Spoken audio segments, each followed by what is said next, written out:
So you turn the music off when they bowl, don't you?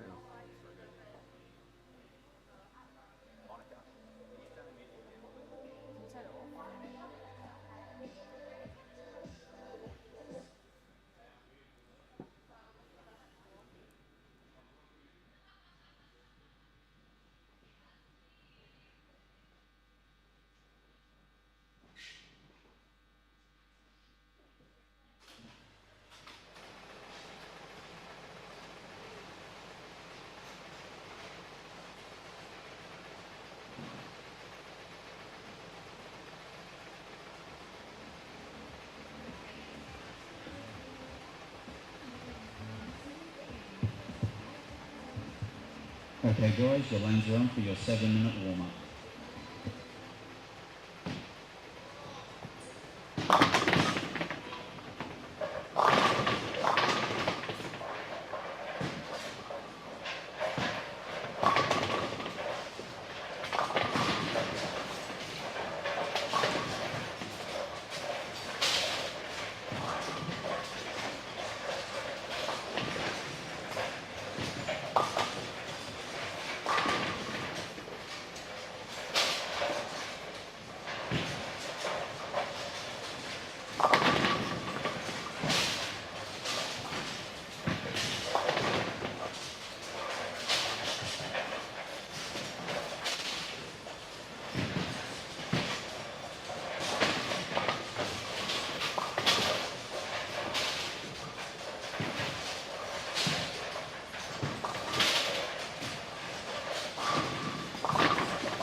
Testing 1, 2.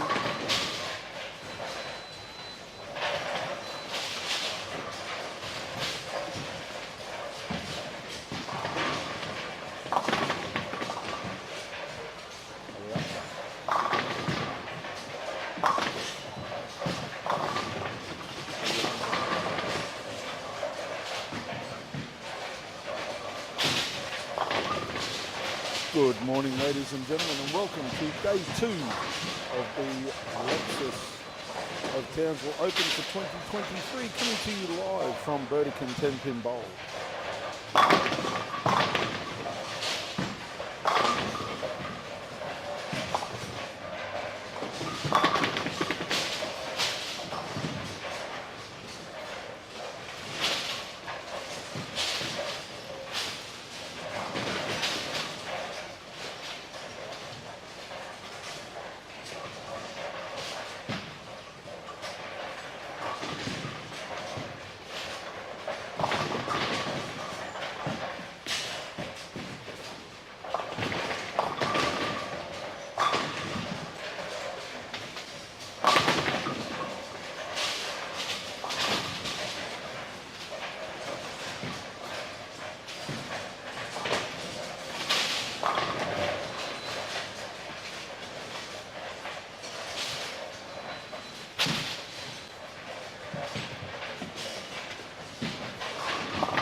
Alrighty, the bowlers are underway for their 5 minutes warm-up.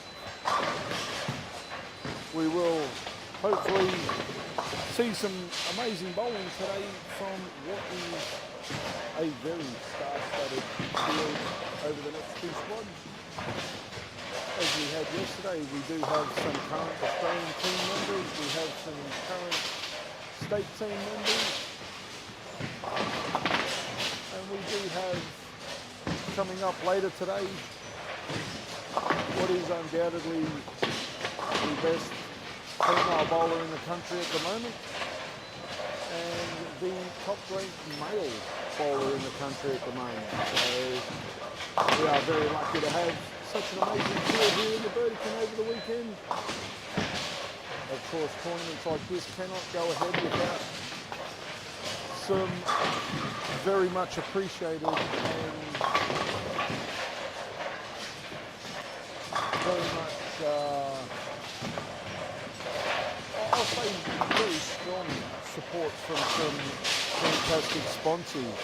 B&N Glass and Aluminium.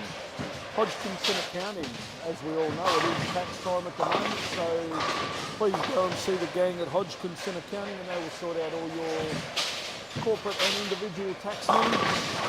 QMN Manufacturing, Delta Cleaners and Laundry. Of course, the fantastic proprietors and staff here at the Burdekin Bowl, the host of the 2023 Lexus of Townsville Open. CLS Constructions North Queensland, Jeff Whitty and the crew at 10 Pin Results for getting all your entries into your favourite tournament, and of course all the results posted in a very timely manner. And of course we wouldn't be here without the support and backing of our major naming sponsor, and that is Lexus of Townsville. If you are after the ultimate driving experience, please go and see the crew at Lexus of Townsville. They do, of course, have the first ever all-electric Lexus, the RZ. If you are a little bit environmentally conscious and you do want to get yourself into a luxury electric vehicle, go and test drive the new Lexus RZ. All your vision and commentary is brought to you by our event coordinators, Corner Pin Standings. Corner Pin Standings is also the host of AMC 2024.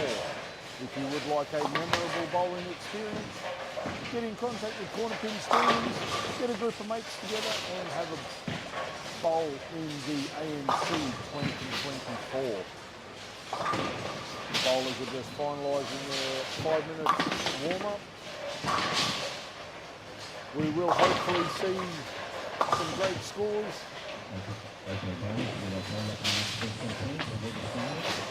The bowlers that were here yesterday, hopefully they will have learnt something from last night or yesterday afternoon squad. As you can tell by the scores, it is a very, very difficult pattern. As I mentioned earlier, we do have some of the best bowlers in the country, state and national team left. And for them to not score as high as you will see in some tournaments is a testament to the tournament organisers for putting down what is a very challenging and difficult pattern. After qualifying today, the top 6 men and the top 6 women will go straight through to the match play finals for tomorrow. Positions 7 to 24 in both divisions will come back tonight, and they will bowl for 6 positions in the final to make up the top 12. As we heard yesterday, there is $1,000 up for the first 300 men, and the great people at Lexus of Townsville have guaranteed the prize fund. By doing that, it is the richest tournament in Australia at the moment. $5,000 up for first place in both divisions. So it is quite a lucrative tournament to be a part of.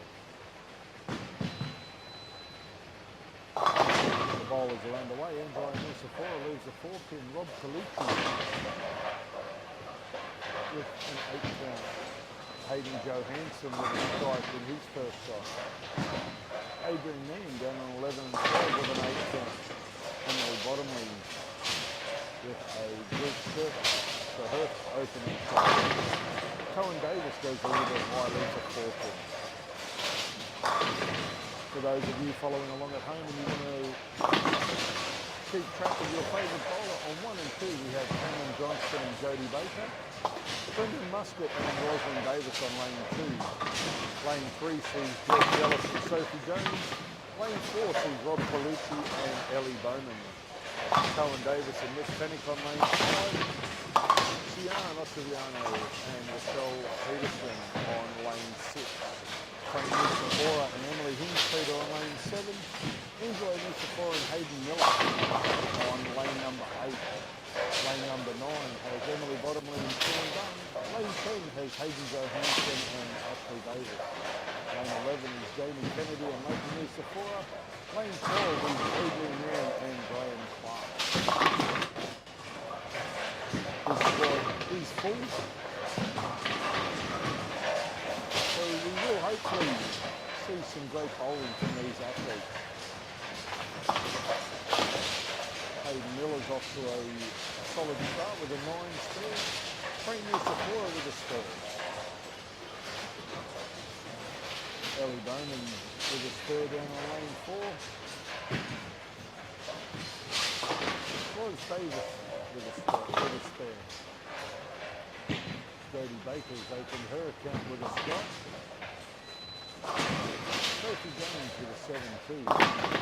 Michelle Peterson can't quite kick out the 2-5. Now remember yesterday we did see in the early blocks that there was quite a struggle to get the ball back to the pocket consistently. The condition was forever changing. So hopefully these bowlers will have learned something from yesterday and they can make slight adjustments to improve their carries. As I say that, Tyson Jones walks past with a very... We did see some bowlers go home last night a little bit fried.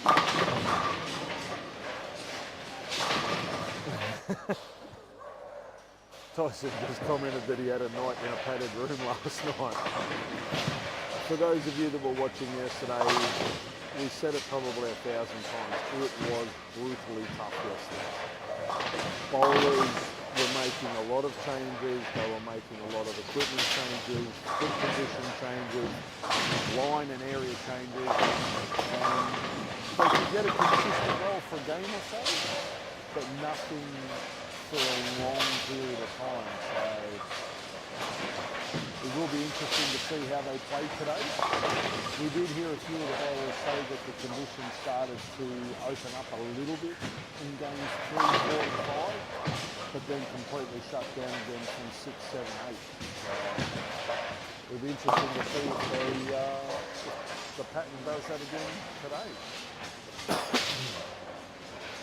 We do have quite a few of the high rev swing players in the field this morning. The likes of Sean Dunn, very, very capable player on most conditions. Brendan Muscat down on 1 and 2, again, very, very well established players. Jesse Ellis from Brisbane, arguably one of the best two-handers in the country at the moment. It will be interesting to see how these guys can try and open the pattern up to suit their style of play.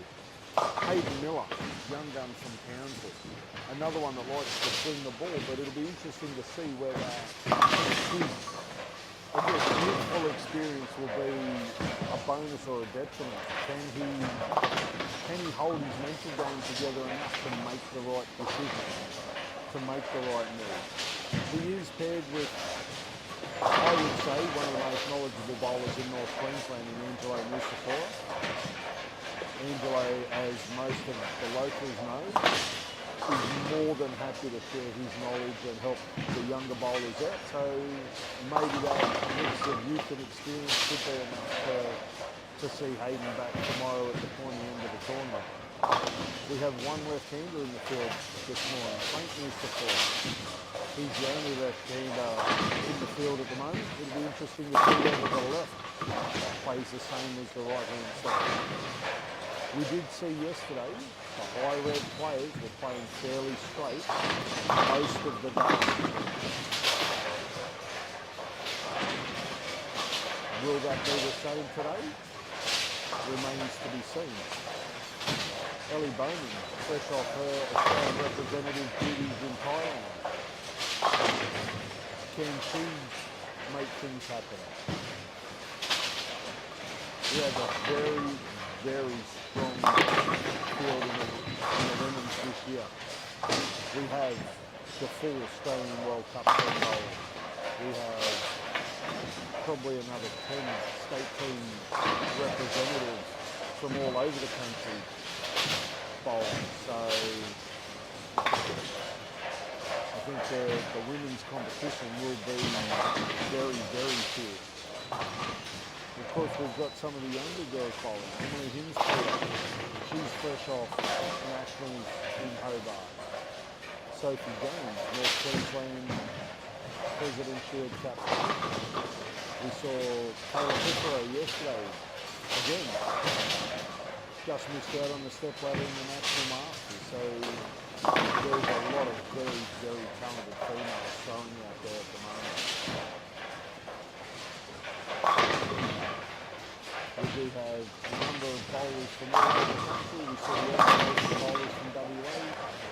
Jan Adriano is also from WA. We've got bowlers from New South Wales, Victoria, Queensland. So we do thank those athletes for making the journey here to the far north. On our little piece of paradise here in the Birdie Kingdom.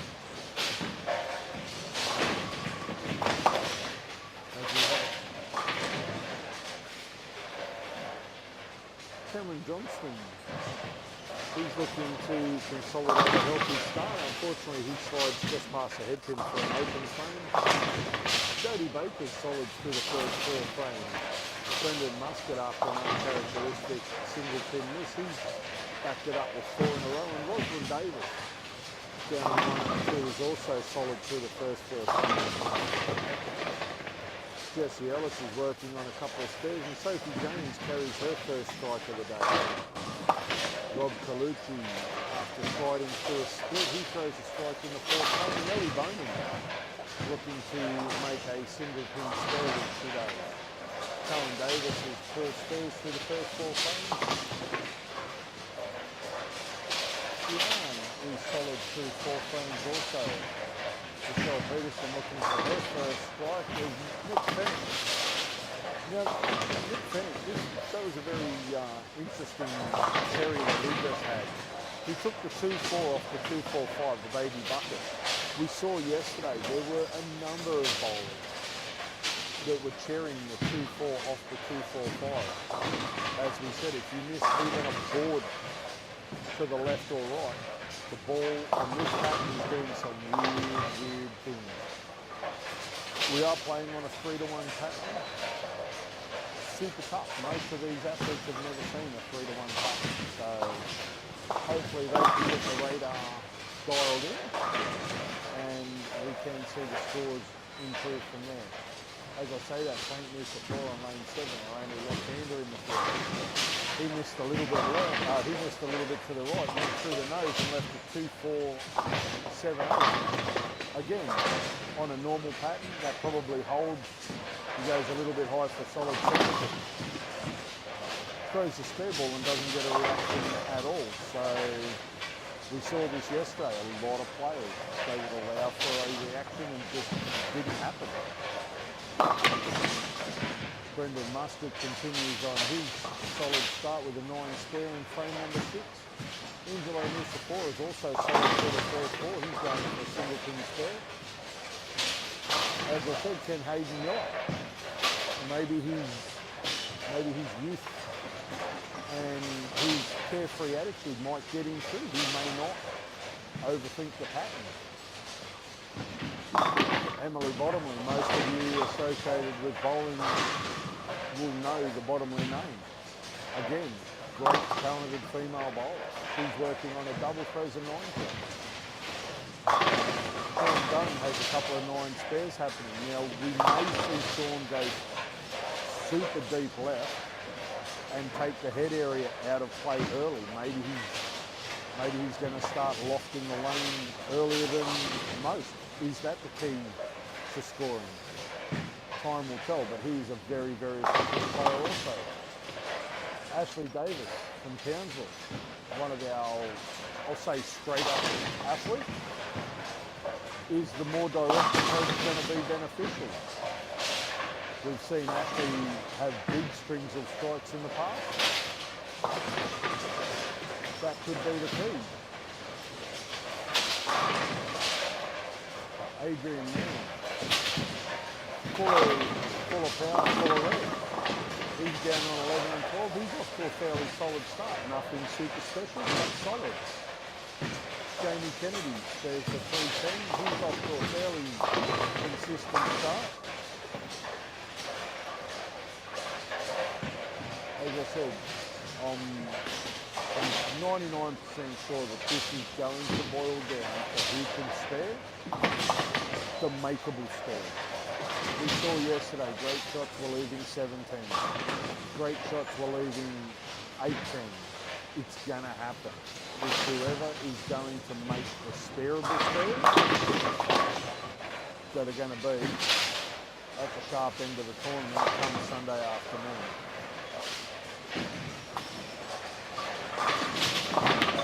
We heard from Kayla Piffero yesterday afternoon. By her own admission, she left probably 190 pins out on the lanes in easy spares. As I say that, Siana, Ottaviano, she has the ball. She's playing very direct and she has it on a string tonight. Hasn't missed the pocket. So she may hold the key. Very direct with urethane. Emily Hings, Peter.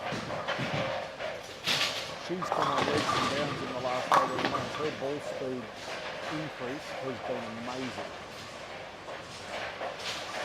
Does she have the ball speed to carry on such a tough pattern? I guess we'll know just before lunch. But at the moment, she's off to a very solid start.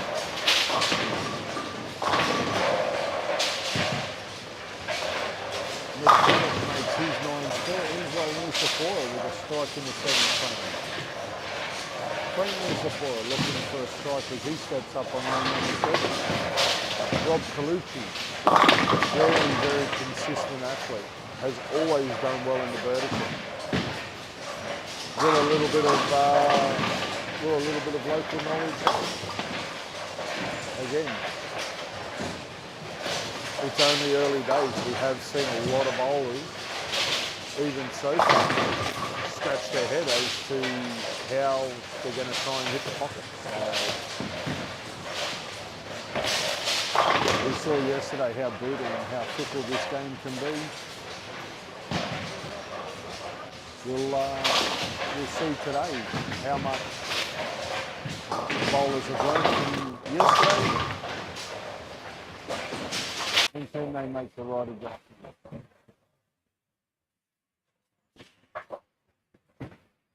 Hayden Miller, 2 single pin misses early in game 1. Brendan Musket with a strike in the 8th frame after an open. Leighton Nusafora with an open down on lane 11. Cameron Johnston after a solid start. Again, his spare radar is not what it should be. Cohen Davis gets a lucky break with a 7th spare on lane number 5. That manages to fit the 10 out of the 3-6-10.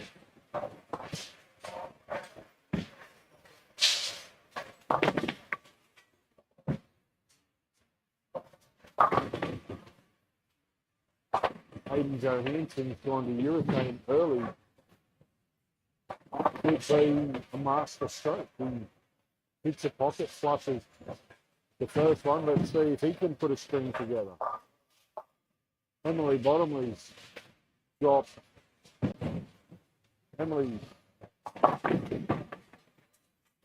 she's gone the more direct approach.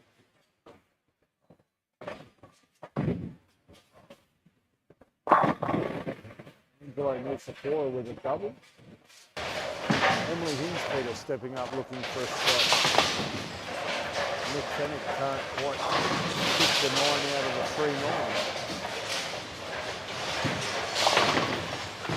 Emily gets that one a little bit wide, gets it out past 8 chord, ball doesn't quite read up. We did see yesterday the extreme outside of the lane just was not moving at all. Sean Dunn has just made the same error. He's got out for around about 5 board, can't quite get the ball to climb the hill. So we've worked out early today, there is an out of bounds, around about like 7 or 8 board is the out of bounds on the right.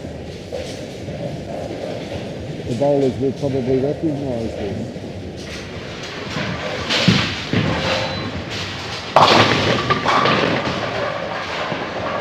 Graham Clark with a 10-pin down on lane number 11. Sean Dunn covers his single pin. Rob Colucci goes a little bit high, leaves a 3-pin. Carl Davis got a little bit agricultural with that. Swings it out to the 5 board. Can't get the ball back. Leaves a 1-2-4.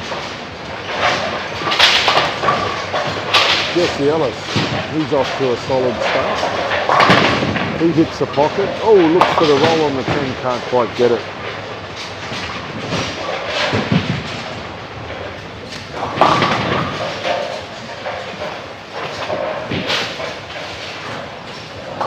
And Johnston goes light, leaves the 2-4-5. Brendan Musket stepping up. He's left the 2-pin. Nice spare there by Brendan.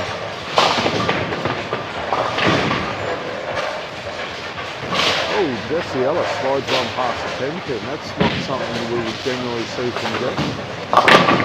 Nick Fennick with a nice strike. Hayden Johansson with an 8 count leaves a 10.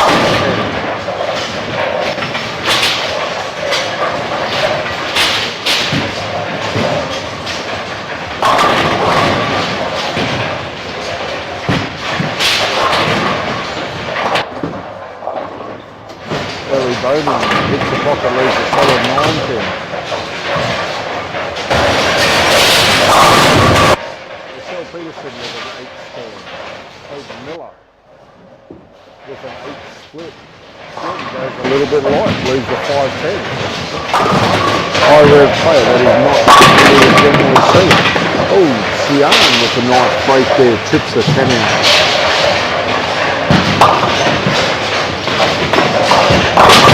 Sophie Jones had a crack at the 4-7-10, takes the 7-pin only.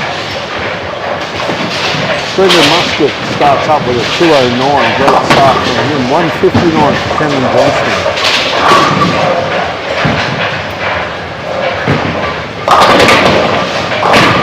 Davis with a 5-pin, Sean Dunn looking to spare the 2-10.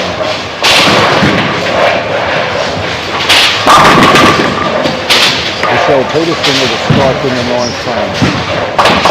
Playing new Sephora leaves a 1, 3, 4, 6, 1, 2, 4, 6, 7.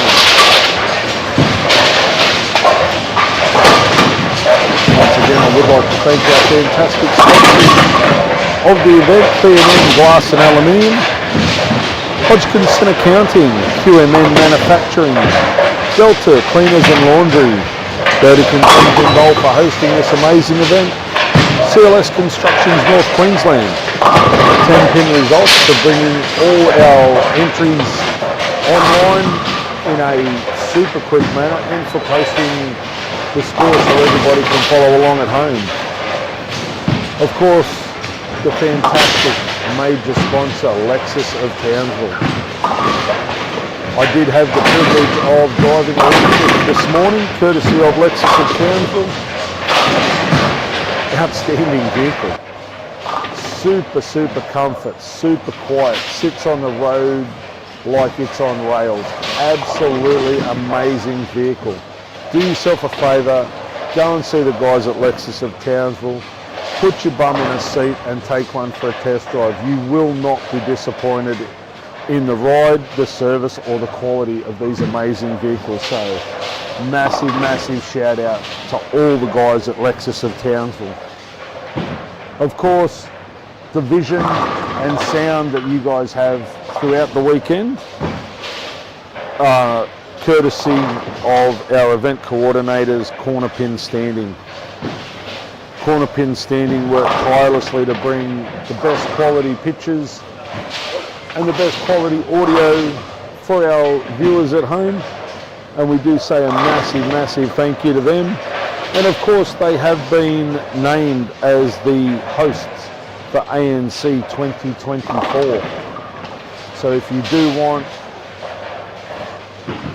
some more awesome bowling memories, get in touch with Corner Pin Standings, get a team together and come and have a roll at the ANC 2024.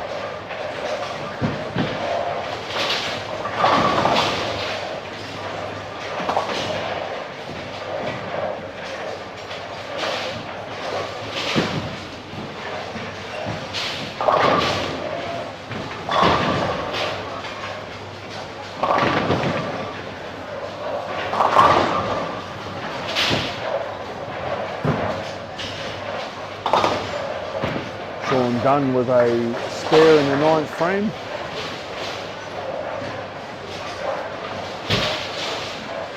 Jamie Kennedy opens up with a 153, Leighton Usafora with a 132. 191 for Adrian Mann.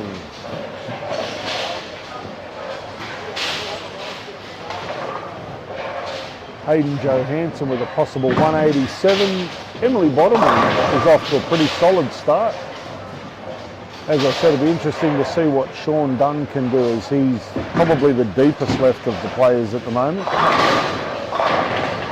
As I say that, Sophie Jones drains the pocket on lane number 4 for a strike.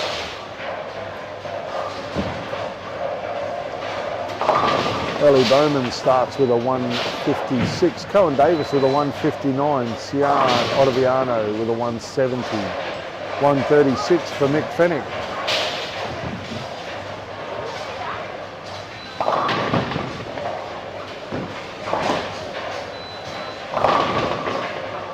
Michelle Peterson with a 7 count.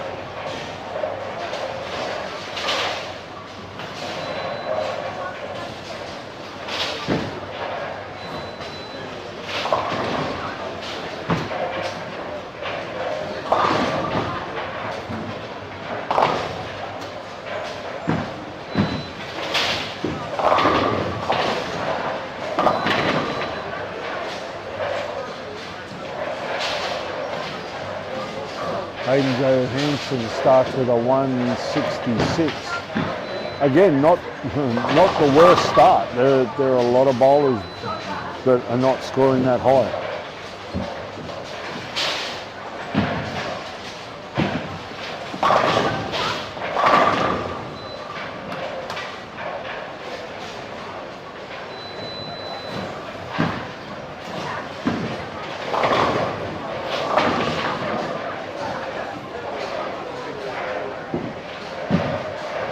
Graham Clark with a 140 to start.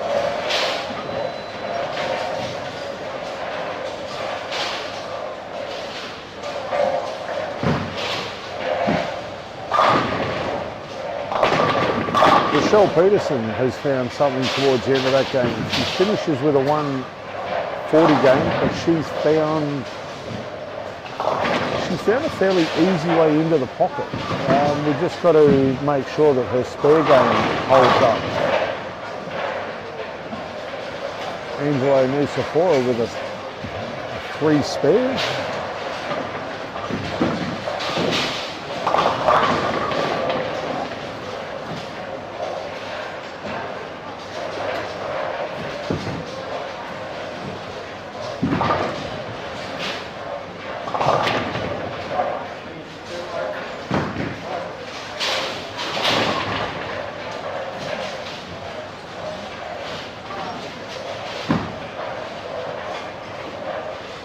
Brendan Muscat with a double to start game number 2.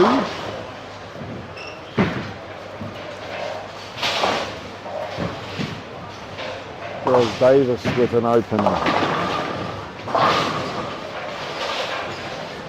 Hayden Miller with a 278. He takes just the 2 pin off that.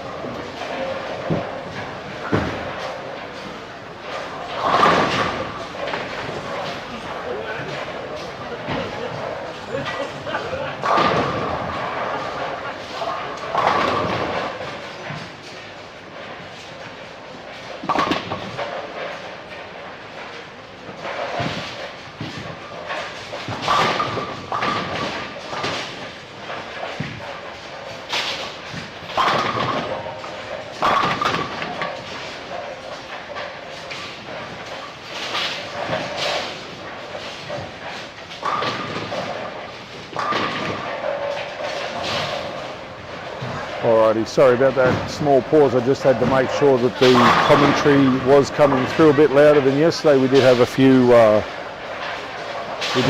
issues yesterday with the commentary volume, but our illustrious tournament director seems to have fixed said problem. Tweaked the buttons, as they say. They still seem to be as tight as they were yesterday morning. Yes, they do. Again, not an altogether bad thing. I mean, the last thing you want is the guys that bowled last night to get the worst end of the stick, and then today come in and... Look, the last thing we really want is to be accused of altering the pattern overnight to suit certain... Well, I know Frank was talking about setting down the house pattern on the left. If he has, it hasn't worked.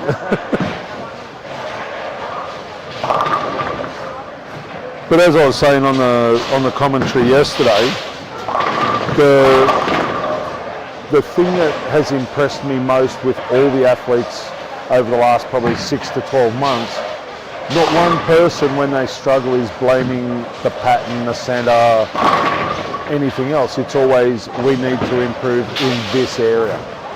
So I said it yesterday, and I'll probably say it another 100 times today. I take my hat off to the bowlers for having that attitude, and to tournament directors such as yourself, the new Sephora boys, for putting down patterns that are going to challenge athletes to think. Like, I think it's the consistency of laying these harder sports type patterns that is making people realise it's not just this centre, it's not just that centre or these lanes, because they're seeing it time and time again. It's the one-offs where they go, oh, just terrible centre or terrible lanes or... So we joked last night at dinner about how much it fries somebody. Yep. But when you look at the guys come off the lanes, such as yourself, absolutely cooked as a chook yesterday. Yep. But still positive about, okay, not my best day on the lanes, but there's always tomorrow, and this is what I need to do better, right? So yeah, there's a few people feeling deflated, and we saw tears from Kayla Piffero yesterday afternoon, and I'm sure she wasn't the only one. But again, the positivity of, well, we'll just get better. Exactly. You take the 5 or 10 minutes or half an hour or whatever you need to get over the disappointment of it, and then you reassess. But you look at the skill level of the younger players that have bowled on this. Well, we've been fortunate enough. We've had Blake Walsh come up for a couple of years. Yep. Bowls on tough patterns, goes home, and I know he works hard with Cameron and Jason and the family in Ballina. They set down the tough patterns. His skill level improves, and the kid's a superstar. Yep, absolutely. Right? Yeah. You have a look at the youngsters here: Hayden Miller, Sophie Jones, Emily Hims-Peter. They're all products. The skill level is the product of tough sports patterns. Yes. And if this is where the future of sport, of our sport in Australia is going, me personally, I think we're on 100% the right track. Absolutely. Right? Dinosaurs like myself, and I made the comment yesterday, if I was bowling on that yesterday when I was in my heyday, I doubt very much whether a ball return would be left in the centre. But by the same token, I look at it and everybody's having the same struggle. Nobody's really streeted the field. Correct. Even Huey averaged 202 yesterday, and I think he's only 60 in front of second place. Yeah.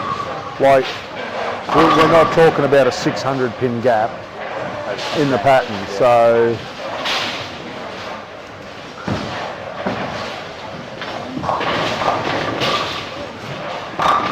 it'll be interesting to see how quick they work out that you can't throw it outside 7 board. Oh yeah, out of bounds.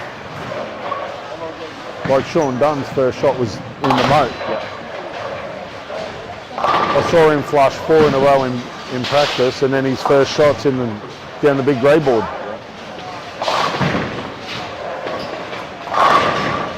As we say that, Sean's opened up with the front 3, so is Hayden Johansson. So amount of times I saw front 3, front 4, and then split. Well, Huey, Barely front, get to 200. Huey, front 6, 7, 10, 8, 10, 4, 9. Yep. Next 3 shots out of the hole. Like, And that's the minimal margin for error that we've got out there. and look, whoever throws the 300 out there this weekend for the $1,000 has earned every single cent of that $1,000. It's Insane.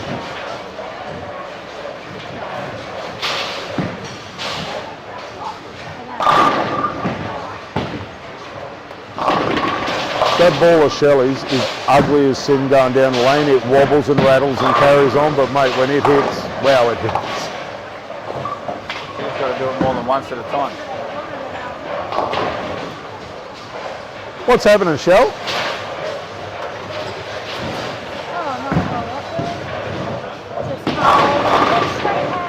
Hey? As I said on the cast yesterday, you can throw great shots all day and shoot buck 50. I spoke to Connor yesterday, and he was bowling on 11 and 12. He shot 177. I said to him, mate, great game. He said, best 230 I've ever thrown. He said, I never miss a pocket. He said, I opened one frame and threw one strike. Never missed a pocket. $2.70. So, I mean, it's one of those patterns. This is the joys of 3-1 though. The joys of 3-1. Like you miss a board left, it's ugly. Miss a board right and it's uglier. Like everybody's got the same struggle though. Everybody's got the same struggle. You just got to, I mean, Cohen's a classic example, right? Seriously, Cohen's got the right matchup for this pattern. His ball speed and rev rate are right. It's just every now and then he decides he wants to see whether he can get one back from about 6 board, and it just doesn't happen. Am I wrong? Am I wrong? No.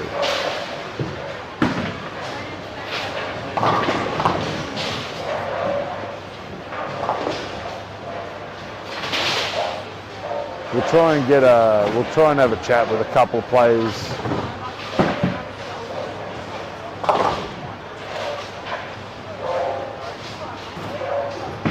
We might have a chat to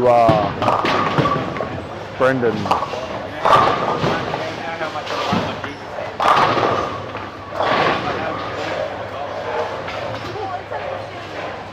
Has she not thrown the gem? No, she hasn't thrown. Wow. Mate, the gem is the go-to ball. Yes. It is so not rocket science. I mean, it's easy standing here watching it.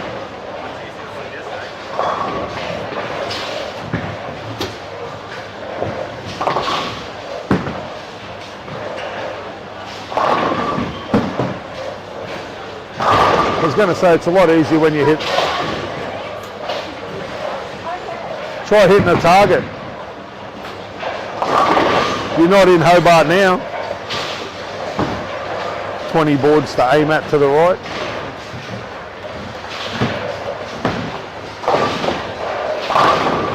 Nice shot there by Sian.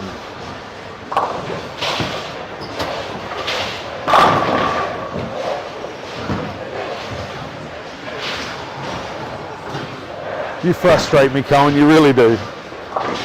Hello, Frank. Oh, Miller Light with a nice strike. How you doing, Emily? Surviving? Are they as tight as they looked yesterday? Yeah?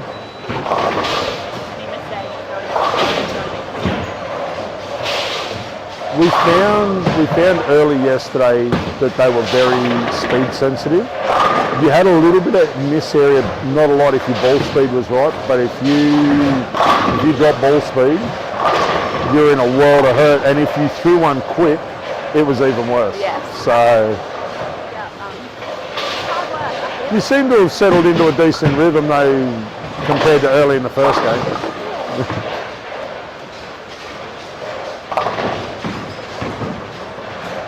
Mr. Dunn, how you doing, mate?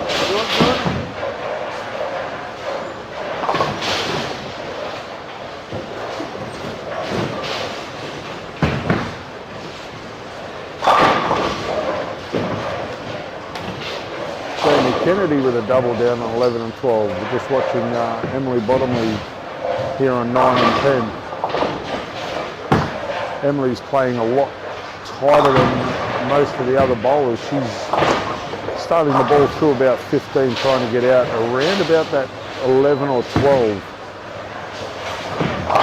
As we heard though, if your ball speed drops even a fraction, Hayden Johansson with a double.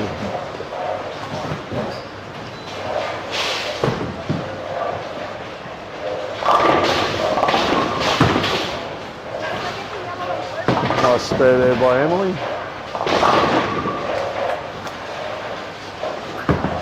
So you're playing a little bit tighter than everybody else. If you have a look across the house, most people are sort of playing through about 12 to about 8. You seem to be playing 15 to about 12. Is that just a go-to shot, or is that where you found easier to hit the pocket? Yeah, I just don't want to give the head away too much. Okay. I mean, look, I don't think it's a wrong move, and like you said, you're not giving much away through the head pin, so hopefully with a little bit of carry down, you'll start to get that open up shot. So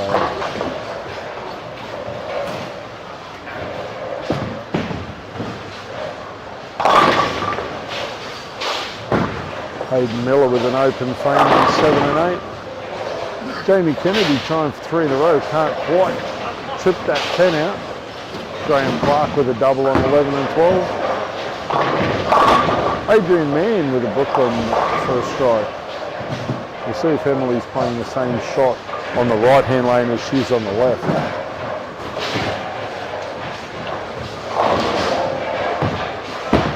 Emily got that one a little bit wider. Got a good break, leaves a 2-4-5. Couldn't quite get the ball back to the pocket. And this is what we were saying. If the ball's even a little bit quick, it just does not read the pattern at all. Frank Nusafora looking for a double as he steps up on lane 8.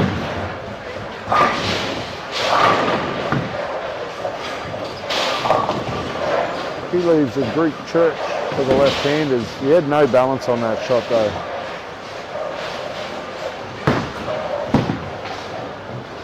Andrei Nusafora misses the 10 pin to the right.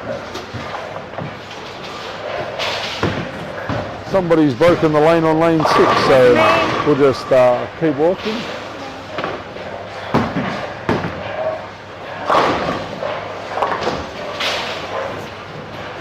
As we look down on 3 and 4, we can see that the struggle is definitely real.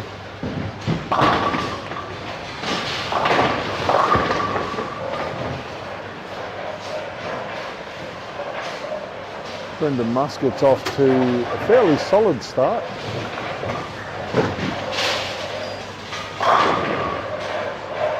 Jodie Baker and Ros Davis are having a little bit of a hard time with the spare wise, and Cameron Johnston also missing a single pin.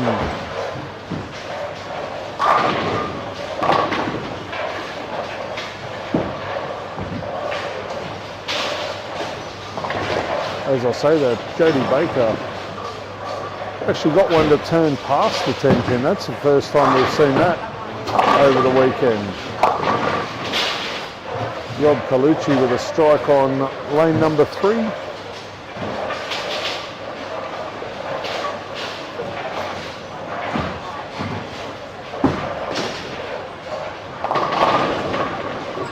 Jesse Ellis goes a little bit light, leaves a 2 pin. Brendan Muscat absolutely drains one. He can bag out for 203. It'll be a great start for Brendan.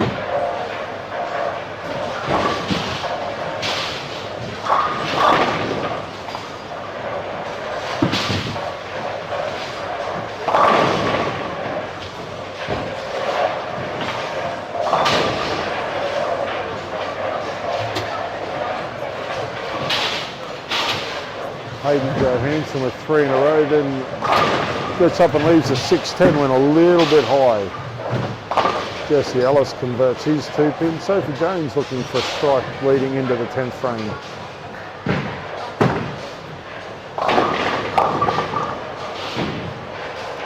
Cameron Johnston with a 172 game.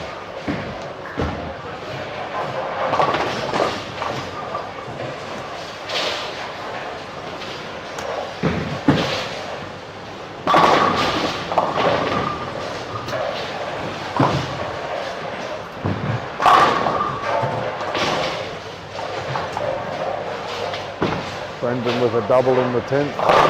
He's going to throw 400 to open up. That's the first time we've seen a bowler with back-to-back 200s to start.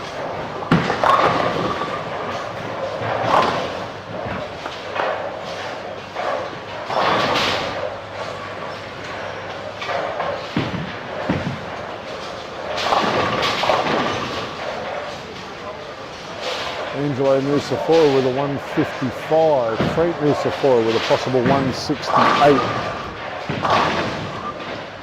As the bowlers do reach the end of game number 2, we will give a massive shout out to our fantastic group of sponsors for this event: B&N Glass and Aluminium, Hodgkinson Accounting, QMN Manufacturing, Delta Cleaners and Laundry, of course our fantastic host bowling centre here at the fabulous Burdekin 10-pin bowl, CLS Constructions NQ,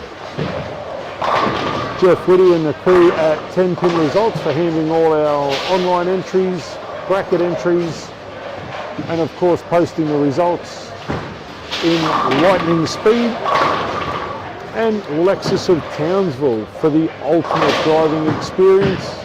I did have the opportunity to drive a Lexus this morning. Absolutely fantastic motor vehicle, and if you'd like the same outstanding driving experience, go down and see the crew at Lexus of Townsville, and they will be happy to put you in the ultimate in comfort and drivability.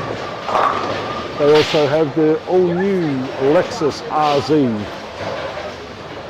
Our vision and sound comes to you courtesy of our event coordinators, Corner Pin Standings, who have also just been named as the host of ANC 2024. Grab yourself a team of mates, come on down and have a bowl at ANC 2024. The bowlers will make their first lane change. The odd numbered lane will go to 1 pair to the left. Even numbered lane will go 1 pair to the right. You will be able to follow your favourite bowler through the 3 links on the stream. I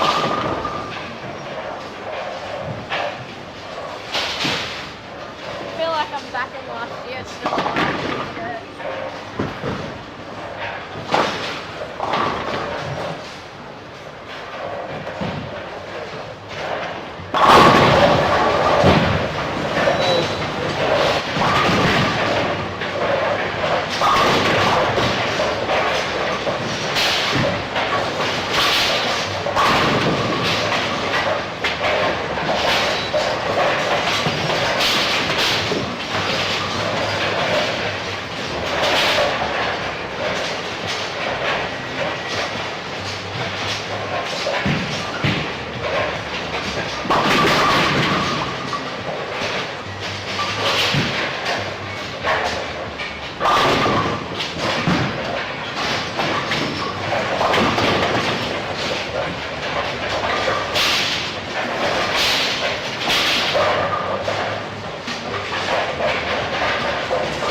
Your sail dried out after your 240. It didn't. It wasn't a wet sail.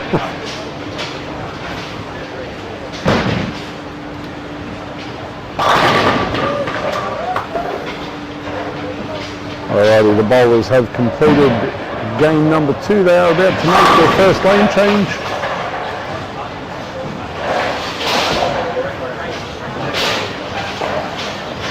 We just saw a very nice 255 from Sean Dunn.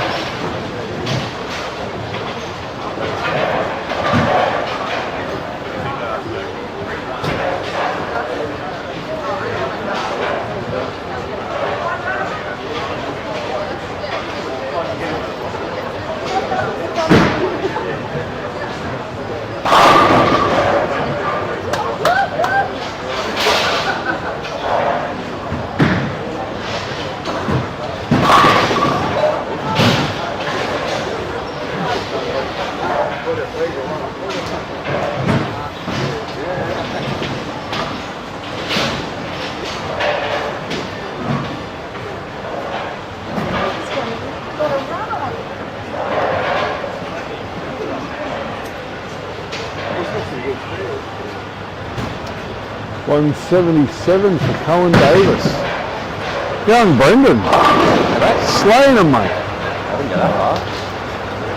I don't know, you've got probably the best, you've got the most consistent ball reaction that I've seen a day and a bit. Is anyone else using urethane? Hayden Johansson started with urethane but couldn't get the same reaction twice, so... I was trying to get it started as early as possible and hold it to the bottom. I mean, Dunny started to loft early. Dunny, but isn't it? So... Early days. Ellie's going to come home strong. Why? Miss Australia. No. Yeah, that's exactly it. I'm bowling like shit, and everyone's like, "You represented Australia. Are you supposed to be good?" I'm like, "I'm supposed to be." It's not. Okay, when you've got some of the best females in the country, can't hit this pattern, don't beat yourself up. I'm beating it. I'm beating it.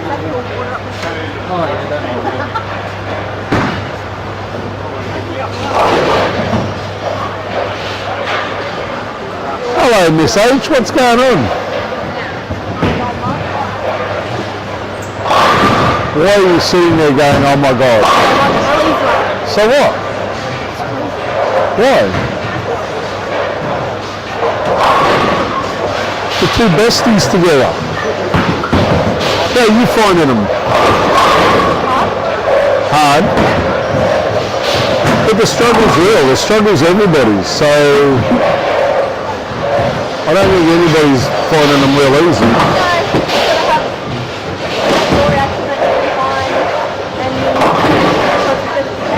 I made the comment yesterday, the person that wins this tournament will be the person that can spare.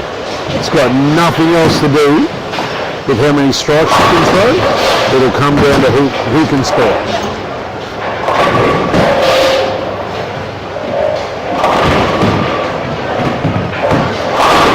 Oh, faint loose, a 4 with a strike. Yeah, because being left-handed's an advantage in this place, isn't it?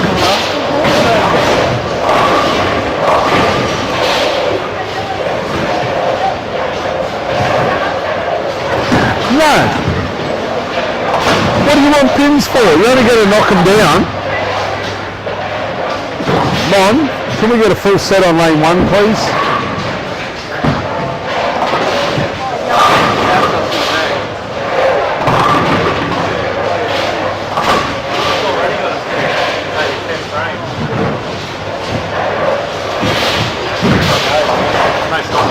Oh, you're on fire, mate. It took me 10 frames to get a spare last game. Don't use them all up early.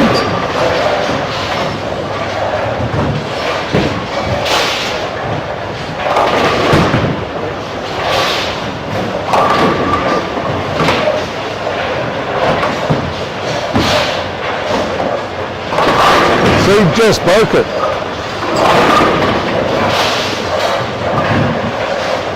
Can't trust these two-handers.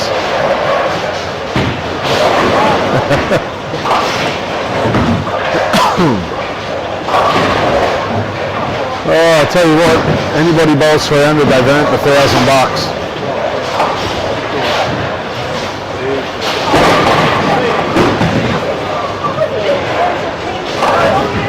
There you go, hey, there's your pins now.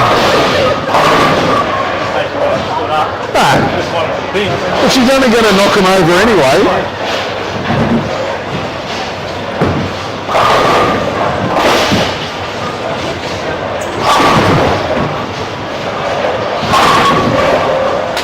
Is that how it goes, Karen? Oh, young Mick, what's going on?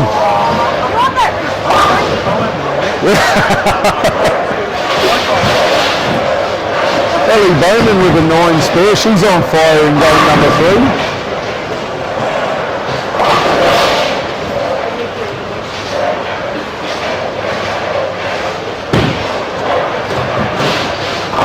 Nice spare there by Rob Colucci.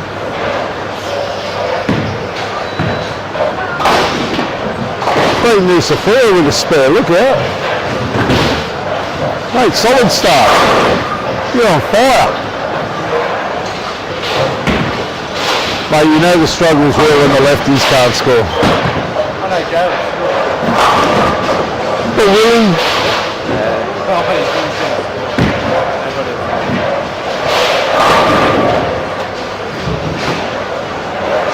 Smile, Ellie. See, you got this. How many strikes that is in 3 games? 2? Well, 1 a game, that's fair.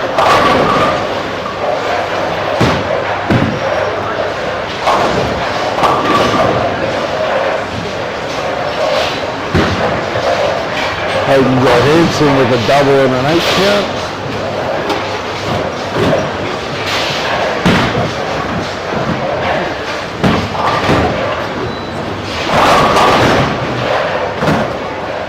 Makes his 8 spare.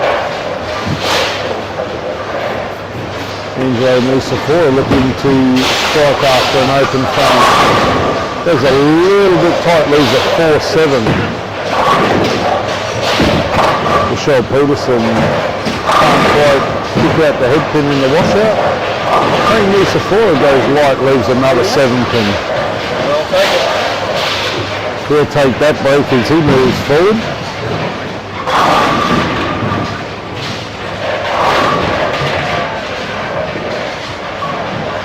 Brendan Muscat with another 9 count in frame number 3.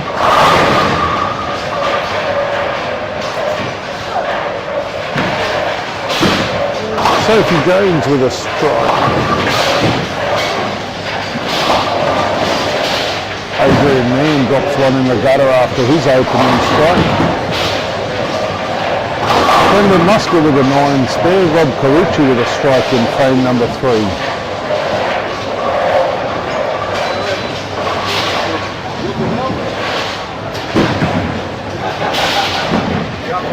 Nick Fennick with an 8 spare.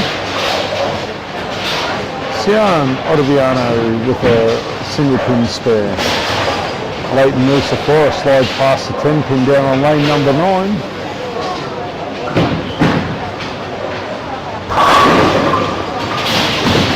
Adrian Mann hits the pocket but leaves a 4 pin down on lane number 1.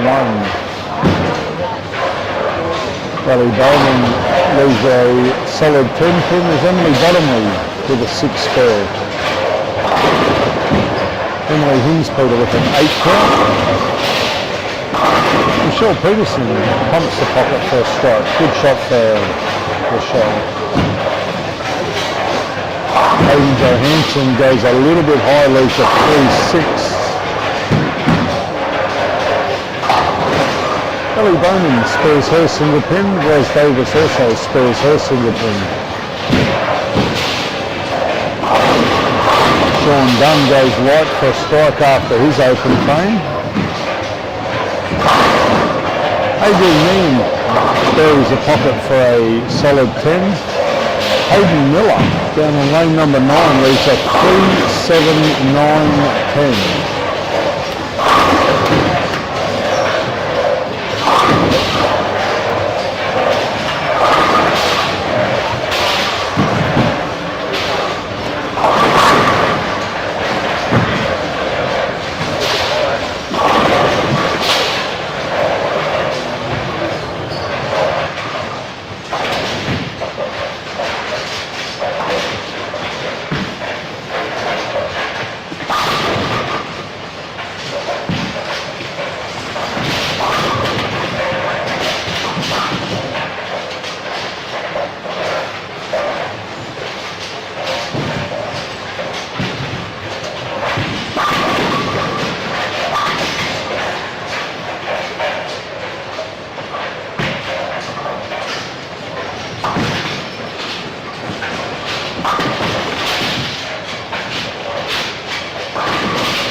Okay, and we are back. Sorry about that. Had a small technical difficulty, but we are back with our commentary of the 2023 Lexus of Townsville Open, coming to you live from the fantastic Burdekin 10-pin bowl. We do have some scores. Jesse Ellis working on a strike. Sophie Jones with a 7 count in the 9th frame. Adrian Mann having a bit of a struggle down on 1 and 2. Graham Clark also.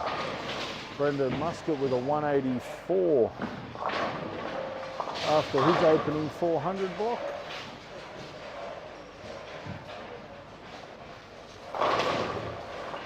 Colin Davis with a 181.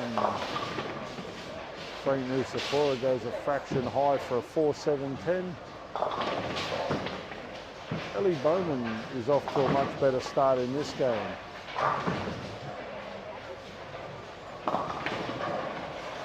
Sean Dunn is very up and down in this game.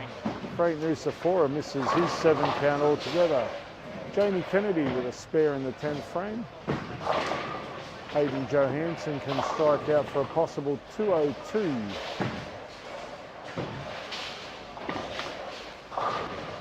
Emily Bottomley takes 1 out of her 7 count.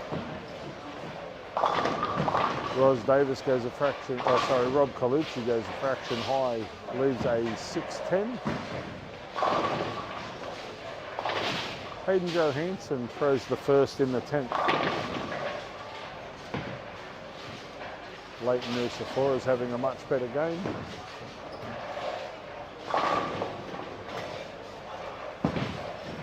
What's going on with young Brendan? Oh, with young Hayden.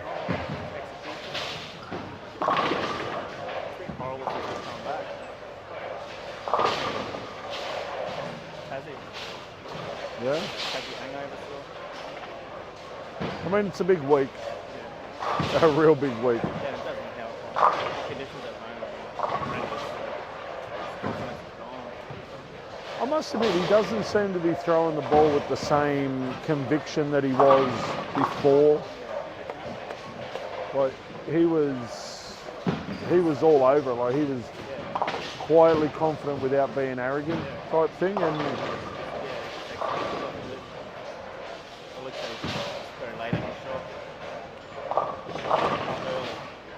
early. But I mean, look, this pattern, the pattern is brutal. Like, as I said to a couple of the girls this morning, when you've got arguably the 2 best women in the country, can't average the card, I'm sorry, but that tells you exactly how hard the pattern is. And it's not through poor execution. Yeah, it's not through poor execution, it's just, yeah.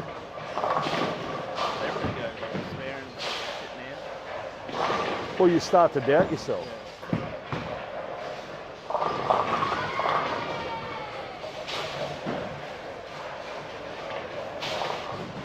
What do we got? Jody with a 155. Mate, all you got to do is spare.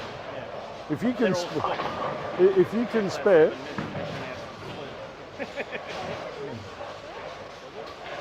Yeah, if you can spare, you'll cut.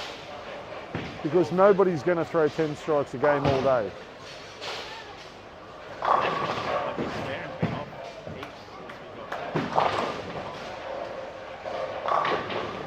And that's the big thing. Like, I watched even Sian, who's probably playing the most direct.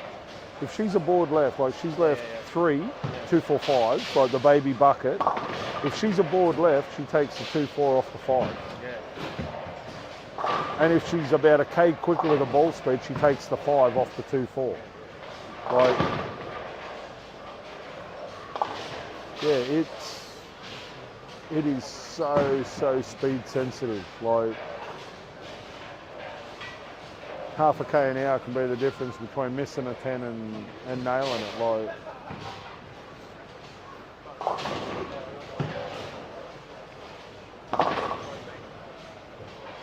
the thing that impresses me, not one person has blamed the lane condition. They're like, I'm just not executing my spares well.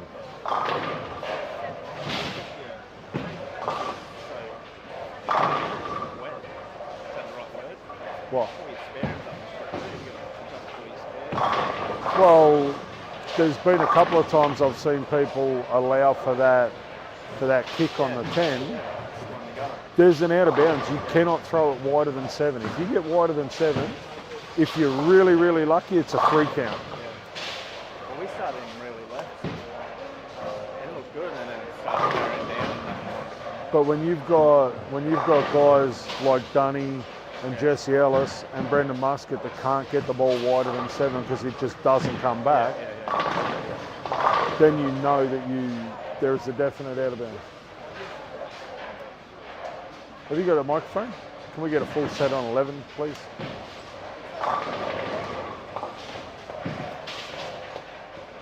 And then you throw an absolute bomb and you get that nice Burdekin pocket 710. Right across the whole house. There was a pocket 710 on every pair yesterday.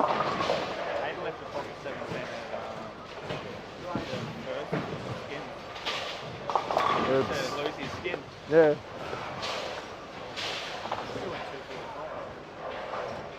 Yep, it's...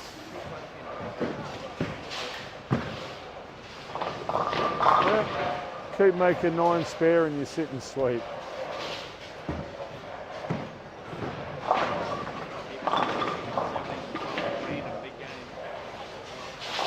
Well, you have a look. Nobody has strung 2 big games together. It's been 240, 160.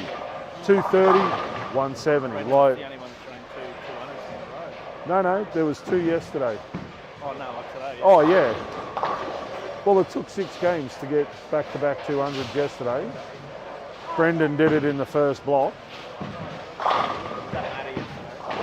No, Chloe and Connor. Oh, younger mate. No, not Rains. Connor Bishop. He threw the ball sweet all day yesterday. I looked up and I thought, oh, he's got to be about 90 over. And I looked up and he was like 4,500. It's like, what? He threw it like a champ yesterday. What up?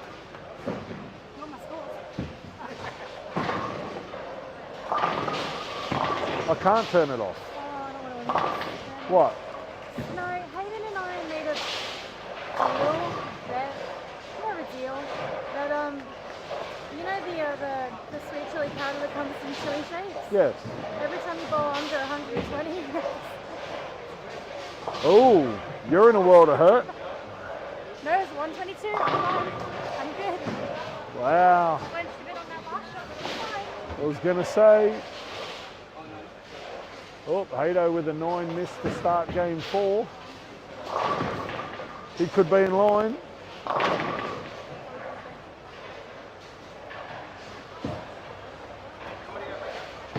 Yep. Yeah, Tyson played around with the settings and it's back. Well, they were saying yesterday that they could hear the pin noise but not me, and now we've got both. So, all good. Frank Nusafora with a double. Rob Colucci with 2 spares. Ellie Bowman leaves a 4-5-7. Oh, takes the 4-5, leaves the 7. Adrian Mann with a double, then a 2-10. Obviously a little bit quick on that first shot. Sophie Jones with a 9 spare strike after an open. But let's go down and have a chat.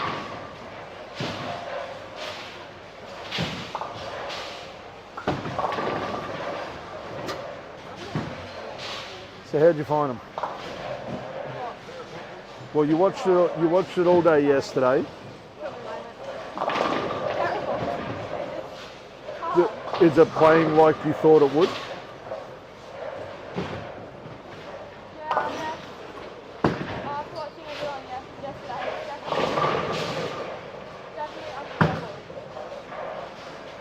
Okay, what for you is the biggest struggle? Consistency to the pocket, or consistent ball reaction, or? I don't know. My sparing hasn't been like bad. Like, a few things I've missed one tension, which I'm very frustrated about. But the other things have been splits. And like the last time I did miss like 2 easy spares. And I guess I could just be consistent with the pocket. But when I hit the pocket, it's like a 10 pin. And it's just continuously sparing and like it's just very difficult. All right, well, you've got one. Let's see if we can double up. Hey, Brooklyn's a pretty high percentage carry here. You're not going to leave a 7-10 going, Brooklyn.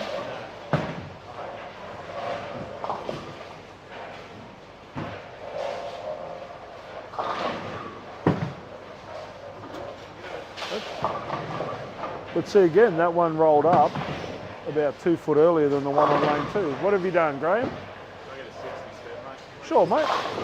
Anything for you. Or a strike if they're going. Hey? Or a strike if they're going.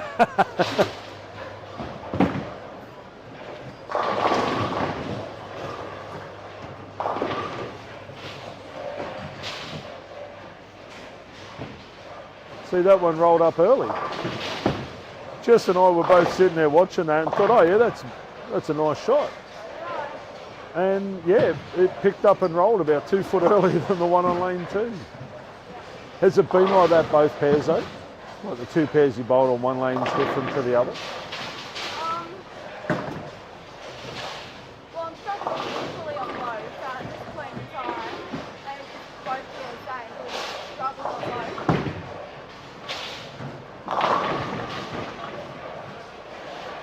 As I said, the couple of shots I've watched you throw, you've thrown the ball really well. It's just, yeah, one's rolled up way earlier than the other, but the 9 count on this lane behaved the same as lane 2.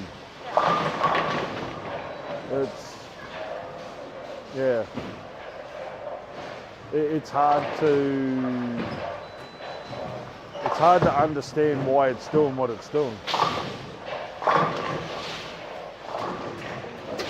See, Cullen's gone urethane to try and negate that unders and overs.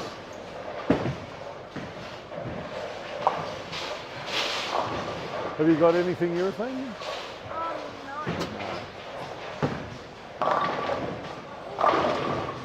I'm just saying, Cullen's gone urethane to try and negate that unders and overs. Yeah. Brendan's thrown urethane all morning until now. So, I don't know, sorry, Addy. I think he's gone to the phase. I'm thinking about it.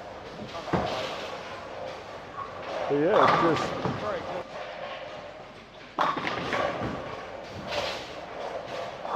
I don't know, like, Played a bit more orange than I thought it was. see they what's the name? They game 3, 4 and 5 yesterday, they opened right up. Where for you guys, they seem to have gone the other way. Especially our first day, it went pretty wide. I couldn't get my ball to turn. Oh, nice spare, Sophie.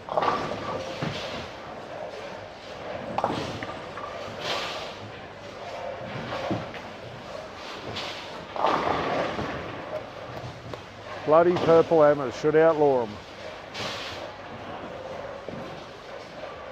Bloody purple hammer. Hey? I'm pretty sure those purple hammers are illegal. I have to check with the tournament director. Especially if it puts you in front of him, I reckon he'll say yes.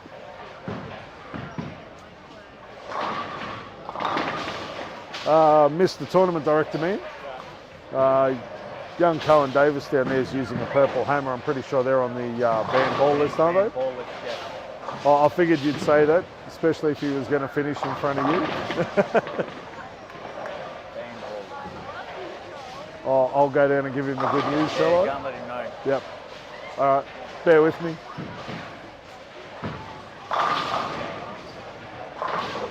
Hey, Cohen, I've checked with the tournament director, and he said that if you're going to finish above him, that purple hammer is on the banned ball list, okay? Colour the pin in a different colour. Yep. Just go and get a can of spray paint. Make it like blue or orange. Yeah. The ultimate hammer or something. Oh.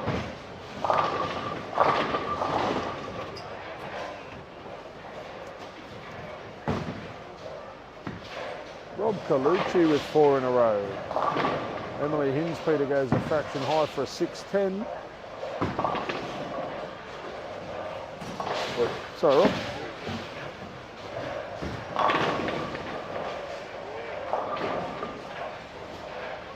Ellie Bowman with a strike on lane 6.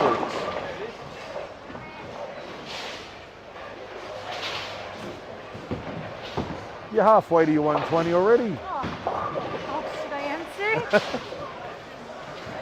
You've only bowled 3 frames, you're halfway to your 120.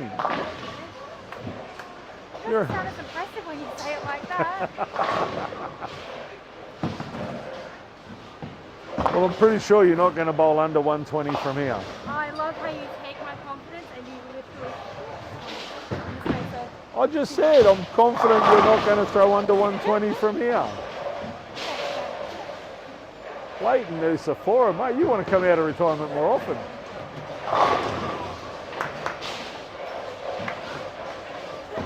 Little Miller Light with a strike down on lane number 10. Sean Dunn can't quite kick out the 10. Frank Nusafora with a 9 spare.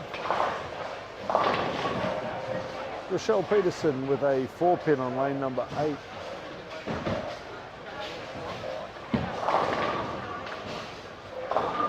Angelo Nusafora goes through the break point again, leaves a 1, 2, 4, 6, 10.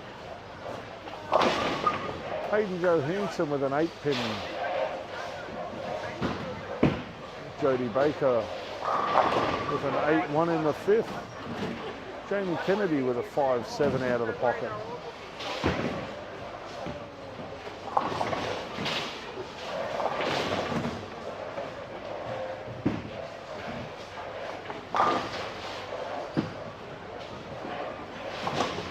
Hayden makes his 9 spare in the 6th frame.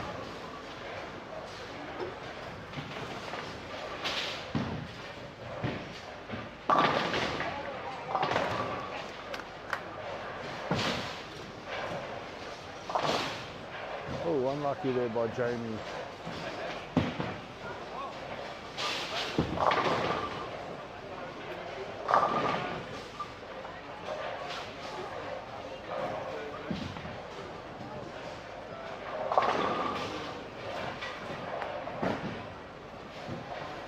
Hayden Miller with a 6 count. Rose Davis with an 8 miss. you're gonna be able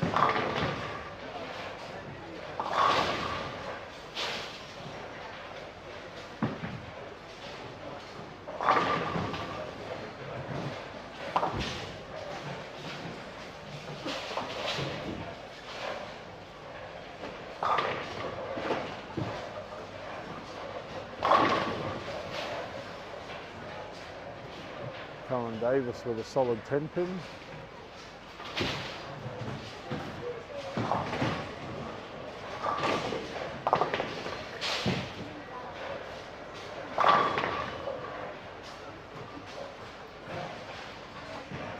Eliza, pin in the gutter on lane 7.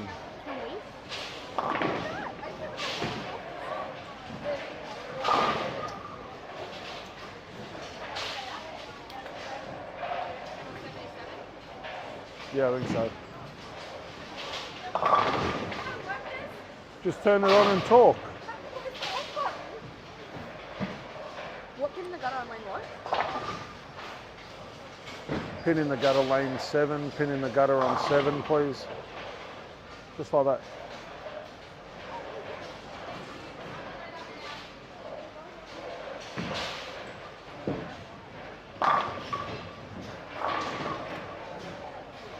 Alrighty, Leighton Nusafora with the front 7.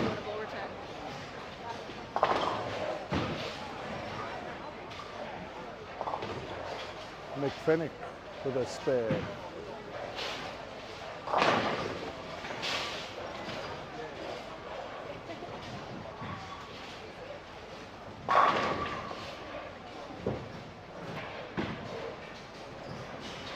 Ollie Bowman with a nice pocket strike.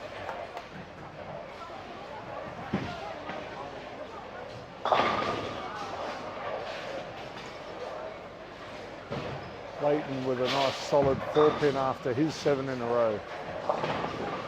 Hayden Johansson with a strike in frame 7. Cameron Johnston with a strike also in frame 7. Little Miller Light trips a 10. What's up, Benj?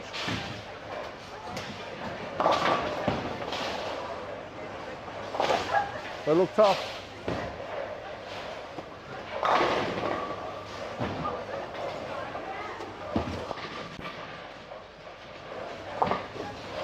Ash Davis with a spare on lane number 11.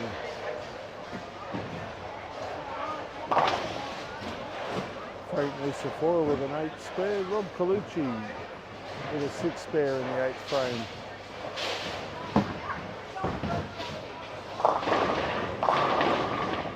Jamie Kennedy goes a fraction high, leaves a 3-6-10.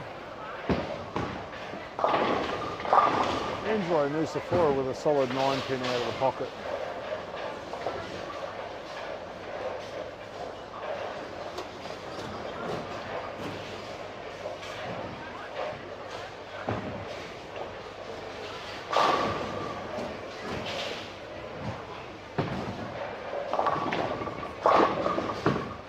Hayden Johansson with a double. Jamie Kennedy slides past the 3-pin, just takes the 6-10. Angelo Nusafora with a spare. Rochelle Peterson solid through 5 frames, also with a spare.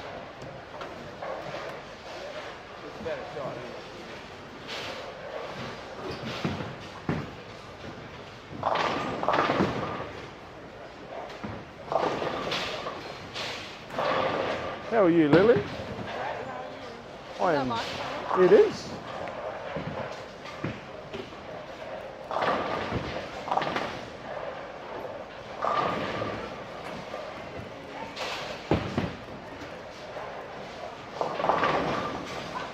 I see the 2 Lexus vehicles parked out front. That red one's nice to drive.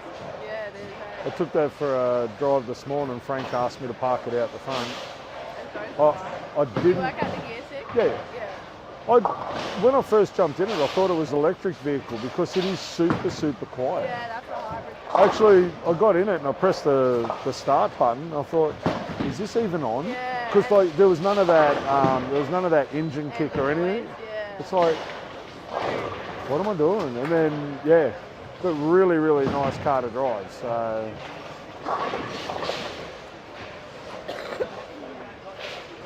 The thing that impressed me was the big display, like that center screen display. Like that's like a 12-inch, yeah.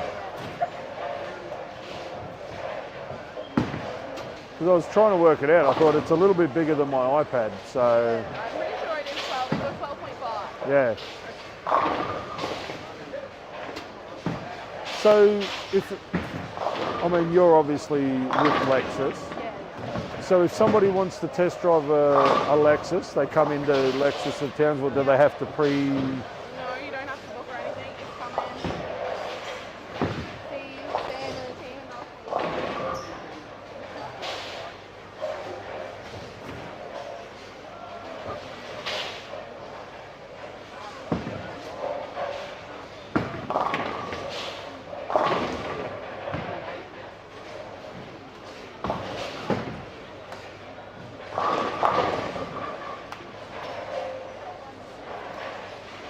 All right, so they just come into the showroom? Yeah.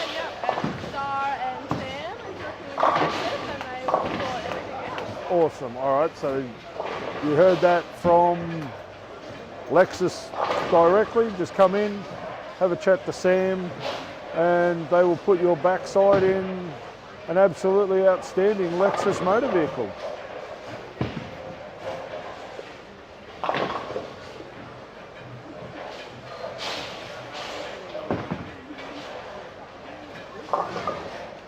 Hang on.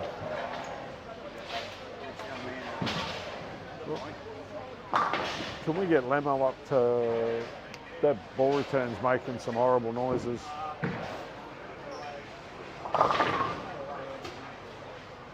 Alrighty, as we come to the end of game number 4, we just heard from Lily, who is the Lexus representative down here this weekend. So if you are after a driving experience stuck into Lexus of Townsville, speak to Sam or one of the outstanding staff members at Lexus, and they will be able to put you in a beautiful motor vehicle. We'll actually go for a quick walk outside. The vehicle that I was fortunate enough to drive this morning is a Lexus RX 350H all-wheel drive. As I said, absolutely amazing vehicle. Super quiet, super comfortable, as responsive as a sports car. So the Lexus RX 350H. Duck in and see Sam, tell him you heard it from Bill, tell him you heard it from Lily, and yeah, they will put you in a beautiful vehicle. The bowlers will make their second lane change for the day, and we will be back with all the live action of the 2023 Lexus of Townsville Open, coming to you live from the fantastic Burdekin 10-pin bowl.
Right, game number 5 is just commenced of the 2023 Lexus of Townsville Open, coming to you live from the hidden gem that is Burdekin 10-pin bowl.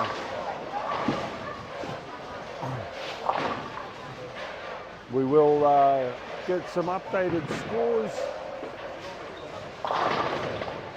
We've seen Sean Dunn go on a bit of a string. We've seen some amazing sparing right across the centre. A lot of bowlers sparing 2 8-10s, 2 4 8-10s. Emily Bottomley is on top of this squad. She's averaging just under 185.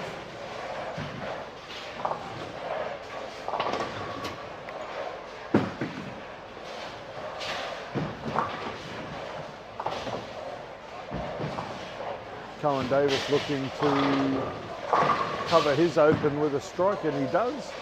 Hayden Johansson and Ash Davis both opened up with strikes. Frank Nusafora and Emily Hinspeter both opening up with spares. Graham Clark with a 9 miss. Adrian Mann with a strike. Emily Bottomley and Sean Dunn. They've both closed the first frame.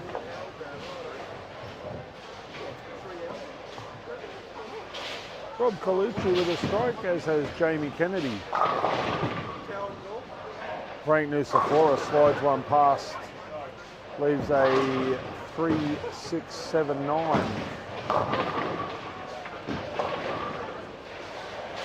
McFennick leaves a 2-4-8-10 down on lane number 2. Hayden Johansson went a little wide, left a 1-2-4.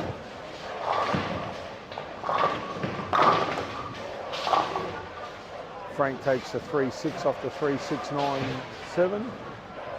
Sean Dunn with 8.21 after 4. Hayden Johansson with 7.97. Rob Colucci 7.81 and Brendan Muscat 7.75.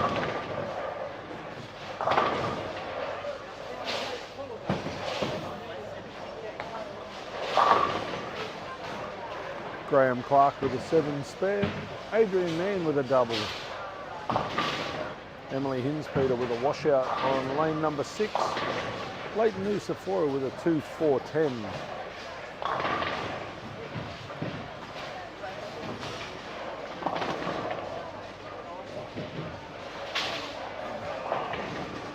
As the bowlers are starting off with their game number 5, we will give a massive shout out to our fantastic sponsors.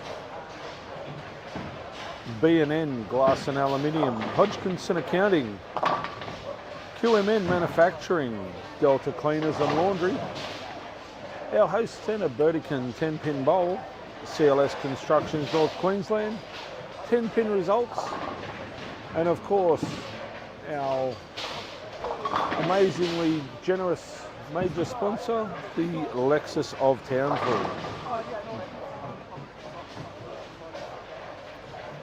All the vision and commentary is coming to you courtesy of our event host, Corner Pin Standing.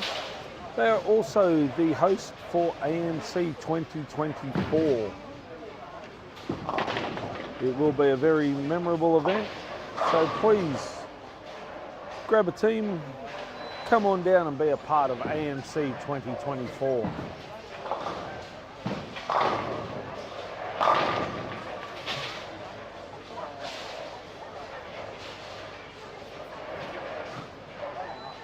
As we look across the house, Adrian Mann looking for 3 in a row.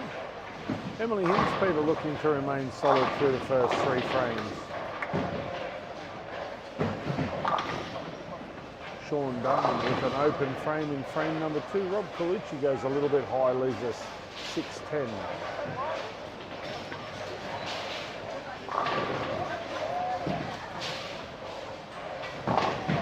Cameron Johnston with a spare in the 3rd frame. Jesse Ellis with a 3-10 down on lane number 11. Ellie Bowman with 2 spares. Rosalind Davis also opening up with 2 spares. Cohen Davis after his open has covered it with a double.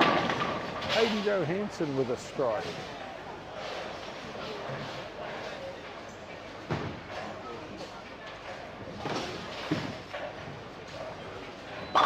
Leighton Nusafora got a little wild with that one, threw it a fraction right, leaves a 1-2-4. Jodie Baker leaves a 6-10. Emily Bottomley with a 4-7. Ellie Bowman just a little bit slippery on the approach. She goes a fraction high, leaves a 3-6.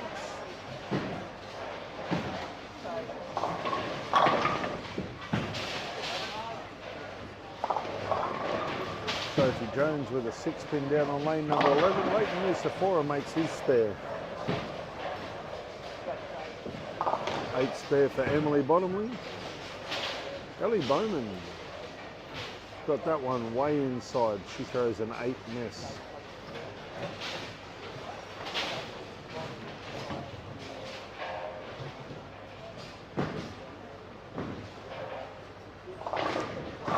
Oh, unlucky there by Graham. Can't quite kick out the 10 out of the washout. He took 3 though.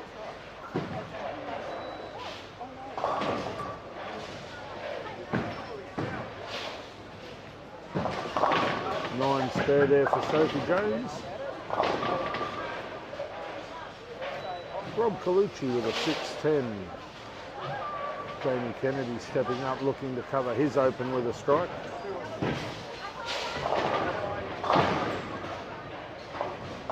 Frank Nusafora with a 3-7-9.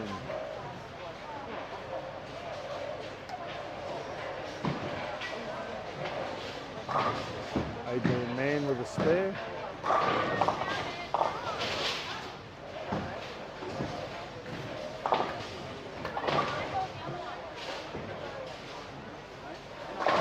Cohen Davis pumps the pocket, leaves a solid 9-pin after a double.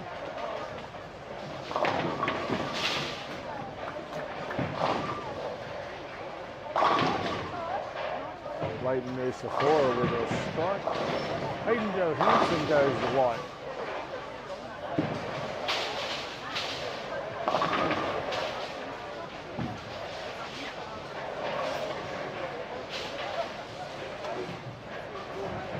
Ellie Bowman with a 6-10. Emily Hinspeter with a baby bucket on lane number 4. Now, it will be interesting to see what happens. We have seen a lot of people cherry the 2-4 off the 5 with that baby bucket.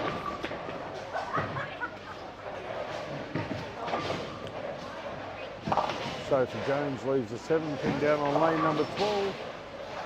Ellie Bowman with an 8 spare.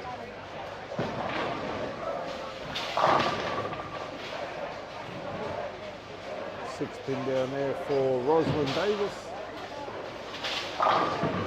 Rob Colucci with a nice strike. Sean Dunn with an 8 spare.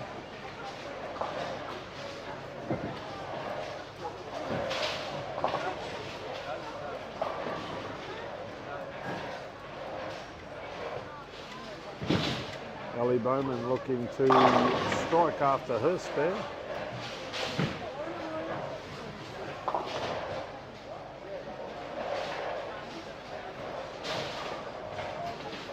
Jesse Ellis looking for a strike in frame number 5, as is Sian Ottaviano. Ellie Bowman hits the pocket, leaves a 10-pin. Brenda Muscat with 3 in a row. Oh, sorry, double with the 9 spare. Pole was in the way, I thought he carried.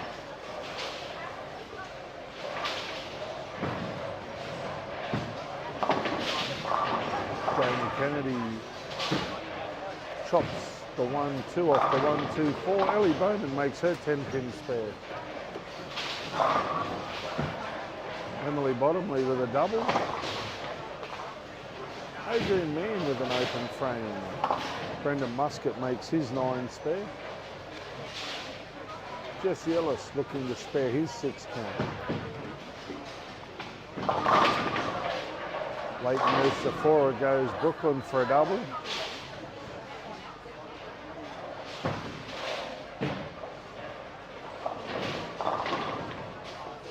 Graham Clark with a 3-6-10.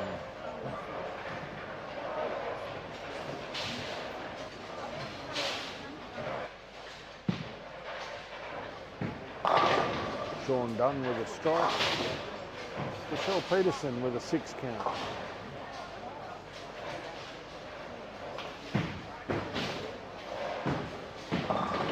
Sophie Jones goes to traction high, leaves a 3.10.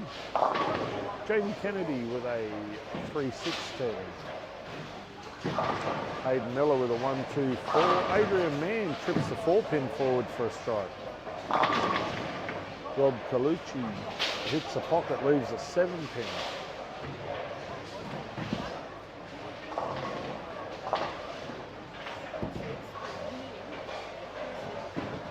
Ash Davis with a 5 count. Frank Nusafora with a double. Roz Davis misses her 7 count altogether. Cian Ottaviano with a 1.24 on lane number 9. Graham Clark gets the carry of the tournament so far, rolling the messenger into the 4-pin. Brendan Muscat goes a little long, leaves a 2.4.10. Rob Colucci spares his 7-pin.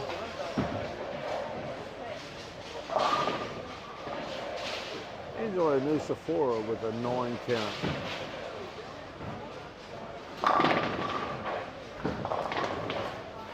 Emily Bottomley leaves a solid 10-pin as Ciaran Ottaviano makes her 7 spare.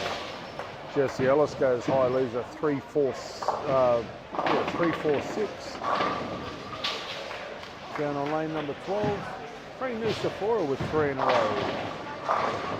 Hayden Johansson drains the pocket on lane number 1 for a strike. Colin Davis goes a little bit light, leaves a 2-pin. Michelle Peterson with a strike and Emily Bottomley with a 9 spare. 7 spare for Emily Hinds, Peter.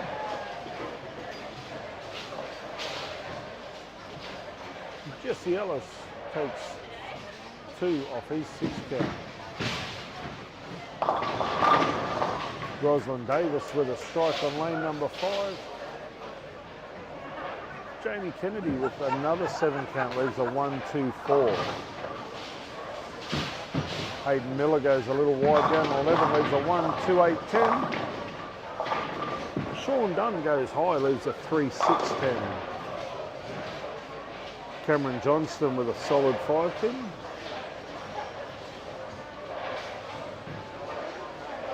Morning. Emily Hinds-Peter wobbles the 10-pin. Jamie Kennedy covers his spare. Mick Fennick.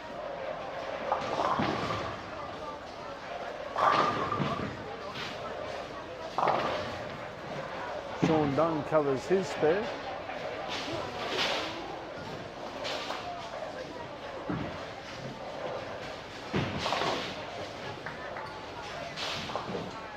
Rob Colucci with a single pin.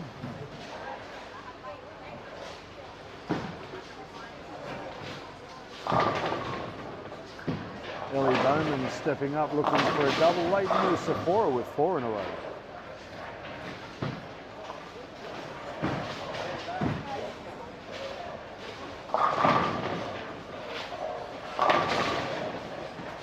Ellie does in fact throw a double. Brendan Muscat with a strike also.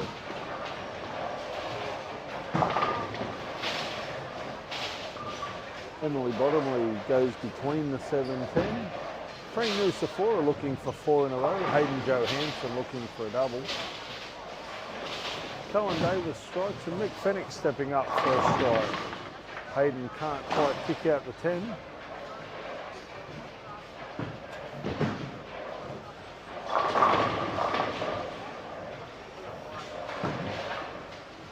Michelle Peterson with a double. Roz Davis leaves a 5-pin. Jodie Baker takes 2 off her 7 split. Adrian Mann with 3 in a row. Emily Hinds-Peter looking for a strike, and Graham Clark also looking to strike on lane number 3. Jamie Kennedy goes light Brooklyn to carry on lane number 8. Rob Colucci takes 1 off his 7 count. Emily Hinds-Peter with a nice strike down there on lane number 4. Oh, Roz Davis spares the 5-10. Great spare there by Roz.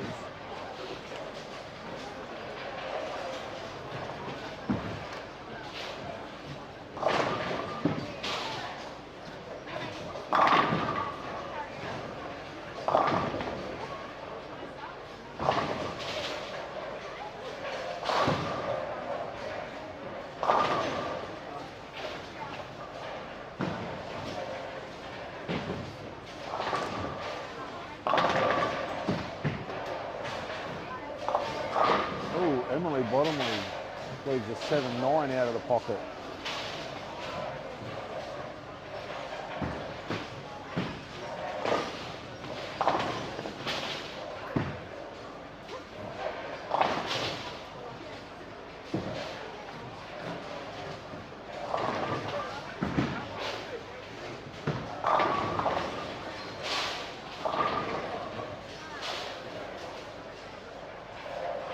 Rochelle Peterson looking for 3 in a row. Sophie Jones looking for an 8 spare.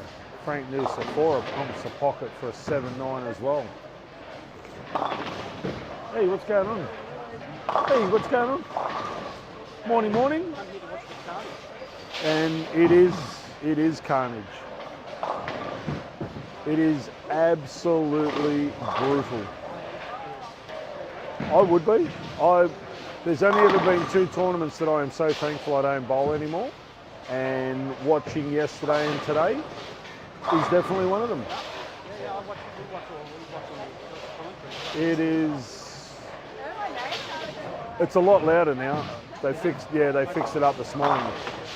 Tyson checked a couple of boxes and we've moved the effects mic back onto the back lot of poles as well. So, but no, one of the volume settings was down a little low, and the sensitivity wasn't quite right. But that's all been sorted. It was really hard to hear. Yet, if you listen to the stream on 1 to 4, apparently it was crystal clear. It was only 5 to 12. Yeah, we only watched 5. We watched one mostly, and Yeah. we watched 5 and 12. Yeah, apparently the feedback we got last night, 1 to 4 was crystal clear. 5 down, there was more pin noise than commentary noise, but it's all been sorted, so yeah. But no, it's yesterday the first 2 games were tight. It opened up games 3, 4 and 5. 6 to 10, it started to gradually shut itself down. Today, 1 and 2 were probably the most forgiving games, and it's just got tighter and tighter and tighter since. It's really, really hard to explain what's happening out there. Like, I thought maybe Sian, because she's playing more direct, would have a little better carry. She's dropped some absolute bombs and can't carry. And then Last night, wasn't it? Craig planted, throws the whole deck at the 7-pin flip. Yep. Lane 7, he had 3 in a row, absolutely smacked the pocket. I mean, it sounded like a shotgun went off. Half the deck spewed towards the 7-pin, and the 7 never wobbled. Never even wobbled.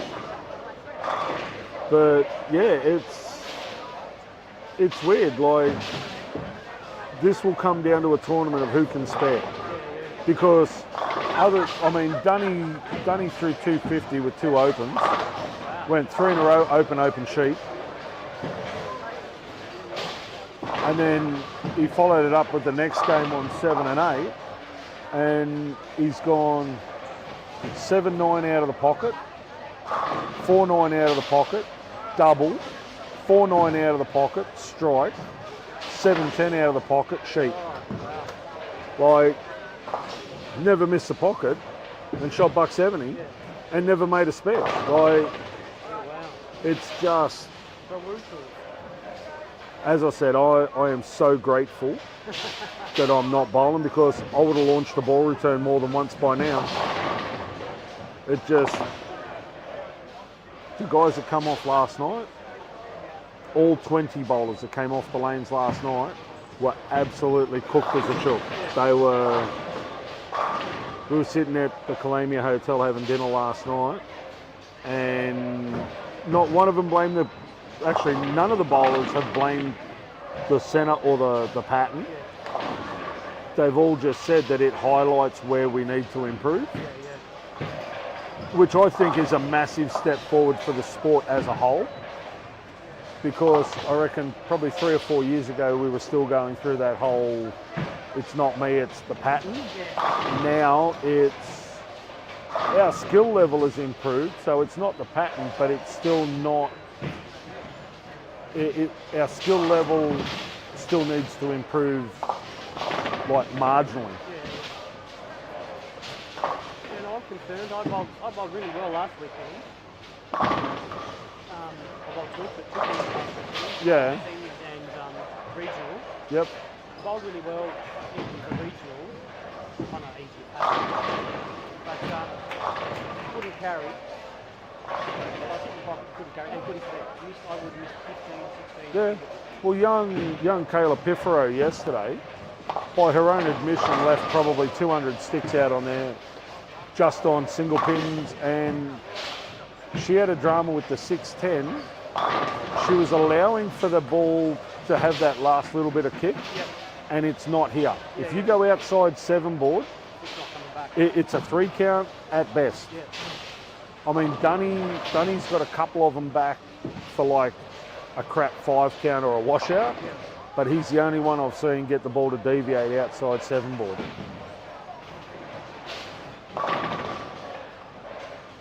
But yeah, she'd just slide past the 6 and cherry the 10.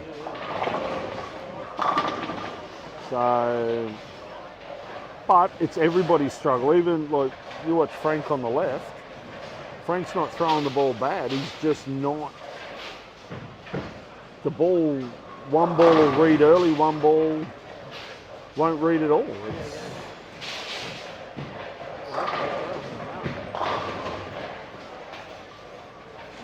Brendan Muscat opened up with urethane first 2 games this morning, went 212, 209, 203 for 412, and it looked really good. It looked super playable. And then he started on 1 and 2, he went to 3 and 4, and the first 3 shots never hit the head bin. Everything just skated straight through. It's like, I said to him, I said, you're not throwing the ball bad, what's going on? He goes, he just does not want to read the lane at all.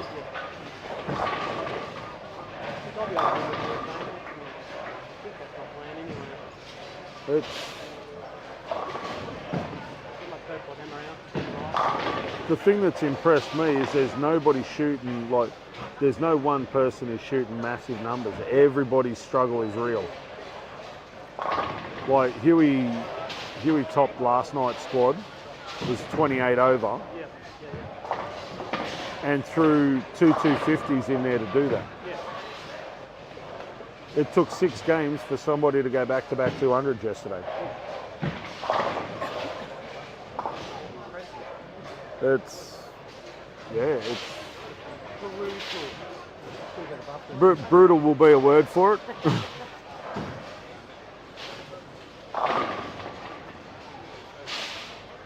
Sian's got nice ball roll, like she can get the ball to roll up, she just can't get a consistent carry pattern. Is that the pins? I think it's a combination of a number of things. Like thankfully they've taken the twisters out a few months ago and put the timber pins back in. But yeah, there just doesn't seem to, I think it's a combination of pattern and equipment just not being able to drive the back road. Going on with so many single pins. Again, I think a lot of people are allowing for that small margin of turn, and it's not coming. So you watch them bowl the next one, they won't allow for the turn, and because of that slight change in angle, the ball will pick up and kick off the pattern. It's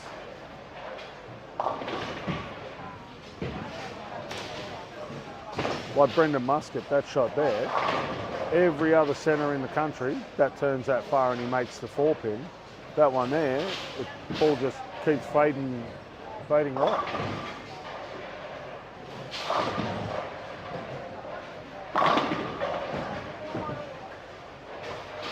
And it's funny because, as I've said to a few of them, when you look at last night's squad, you've got arguably the 2 best female bowlers in the country, and neither one of them's averaged a card. That tells you that they didn't bowl bad. They just, I mean, Beck Martin down on 3 and 4. She went double pocket 7-10 double, and then spared out for 212. That should have been anything like probably 250 on any other pattern in the country. And then Chloe was one of the first ones to bowl back-to-back 200s last night, and it wasn't until she hit 9 and 10 and she got a pair that she actually got 2 really good breaks. She hit the pocket, one, she had a 7-10 and a pin tripped the 10 out, so she just had the 7 in the middle of a double, and then she threw one that went a little bit light and splashed the 4 out. But that was the only 2 breaks she got in the first 6 games. So, and I'm not saying that we should rely on, the break, but you'd like to know that if you hit the pocket well, that a 7-10 is not going to be an acceptable lead type thing. That's bowling, isn't it? That's why you've got to take the break when you get them. Like, Oh, look. If you try and get a strike, that's good because it's guaranteed at some point in the day you're going to smash the pocket and leave a 7-10. Yep. Or smash the pocket and leave a 7-10. So Correct. And you see the flash, and everything goes all over the place. Well, that's the one I didn't get before. And that's what I say to everybody. If you throw a Brooklyn strike and people give you a bit of stick for it, my question is, if that was for a 300 game and $1 million, would you give either one of them back? No, you wouldn't. My favourite saying is there's no strike rate in bowling. So they don't give you extra pins for hitting the pocket. No, that's right. No judgment. See what I mean? Like, you get it outside 7 and happy days. Anyone throwing down 7? Yep. Rochelle Peterson was throwing down 7 on 7 and 8 and 5 and 6. And hit the head pin 3 times. Inside that. You've got to be right on that. You've got to be right on that line. Like, ideally, you want to be about 8 or 9 at the break point, because 7, even playing straight down, is not predictable enough. So, what are you doing, Mighty Mike? You ready to crush it or what? What is that thing in your nose? She hid it from me for ages. Busted her one morning with it. A few days later. Seriously, I'll put a chain around it and lead you down the main street. I mean, look, I don't begrudge anybody that wants to get piercings, but seriously, that's better. Yeah.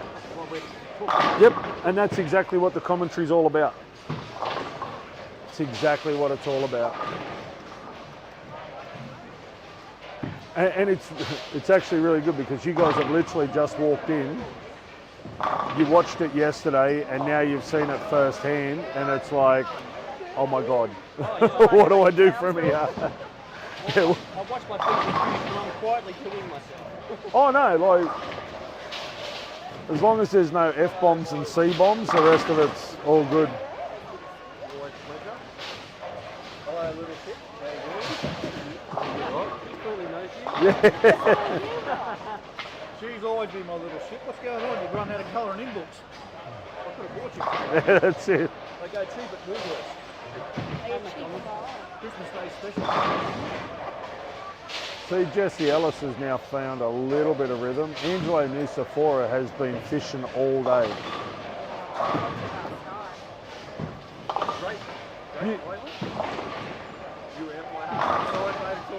You got a mile of room. You got like this far to hit. So if you blink at the wrong time when you breathe out, it's all okay. But it's funny, like talking to the bowlers last night, every one of them said the same thing. They would much rather struggle for $180 than just wing it for 240. And I think, I was talking to Tyson earlier, and I think moving forward as a sport, I think there's a place, it's like cricket. There's a place for everything. And I think if you go to your home centre in league and you average 230 in league on the Great Wall of China where it's just stand left, throw right and happy days, I'm all for that because it keeps bowlers bowling league. But if you're serious about the sport and you want to improve your skill level and you have aspirations to travel overseas, be it as part of an Australian team or individually, you need to come and have your ass handed to you on a pattern like this, where you walk out of the bowl, where your muscles are aching, your brain hurts, because you've had to think and struggle for 2 or 3 hours. I think it's what galvanises people as athletes.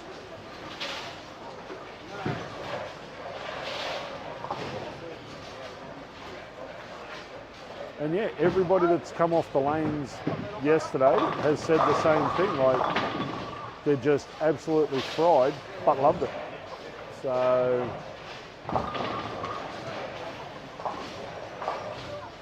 and you've only got to look, like this is the 3rd year that Lexus has put down a hard pattern. And you look at the skill level of the younger bowlers that have bowled, like Blake Walsh, first year, averaged 180, went home, him and Cameron and Jason worked super, super hard, and the kid's almost unbeatable now. Like, Hayden Miller will be another one.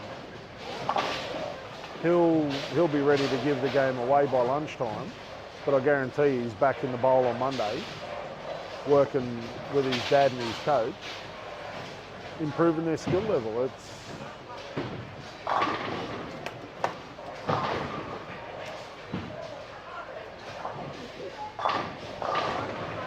And everybody, like we had almost 700 viewers yesterday on the live stream, and the comments that came back were the same. Looks super tough, wish I was there bowling. It's like, all right, if you wish you were here bowling, turn up next year because I guarantee it'll be just as brutal.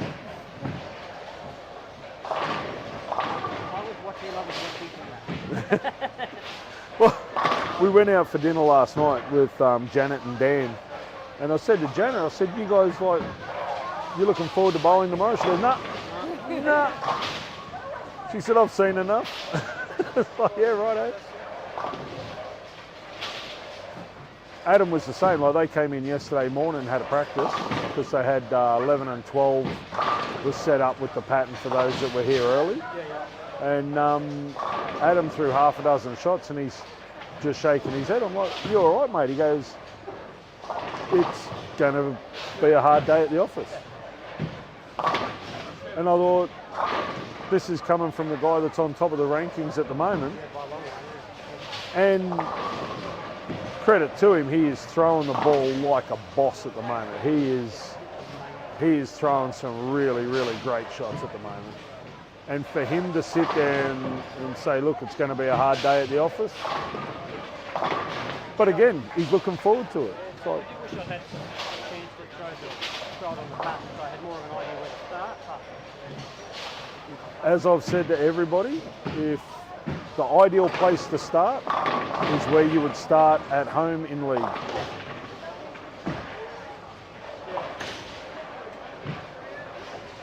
It's basically all you can do. You get out there, you throw the best you can to start with, and then you make adjustments from there. The one heads up I can give you, you've got to watch the transition, and it doesn't happen in half a game, it happens in 3 or 4 frames. And that's where I think a lot of, and this is where I think bowling is an absolutely evil demon of a game. It gives you enough of a sniff of what you're doing to keep you there, but you know you need to make the move, but you don't want to because you've got that look. It's a horrible game, it really is.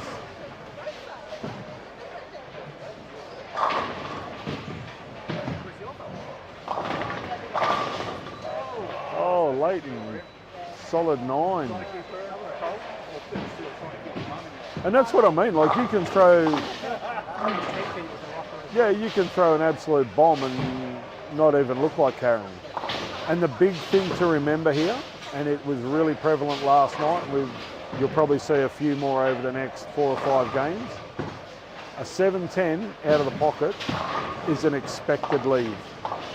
So if you throw an absolute bomb and you throw a 7-10, don't get upset with it because everybody that's bowled here has done it. Oh, Frank with his half a deck. See again, he's thrown the ball well. He's just, the unpredictability of the read is just deadly. It's almost like a urethane breakdown without anybody throwing urethane. As I said, Brendan threw urethane the first block on 1 and 2, and then changed 3 balls in to the third game on 3 and 4. Hayden Johansson used urethane on 9 and 10 and put it away after 6 shots. It's the only urethane I've seen thrown all day.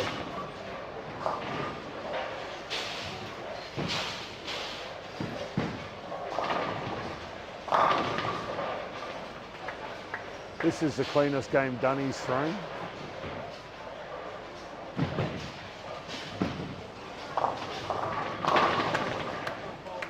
Even the straight bowlers like Roz Davis, she'll get on a roll, she'll go pocket, pocket, pocket, pocket, then all of a sudden one skates through.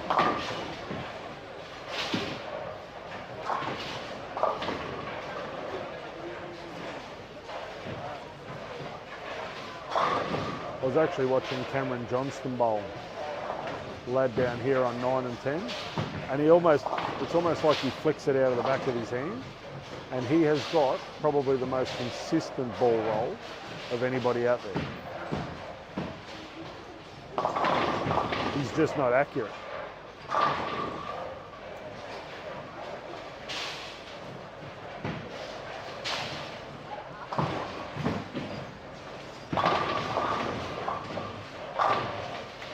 Spare Al.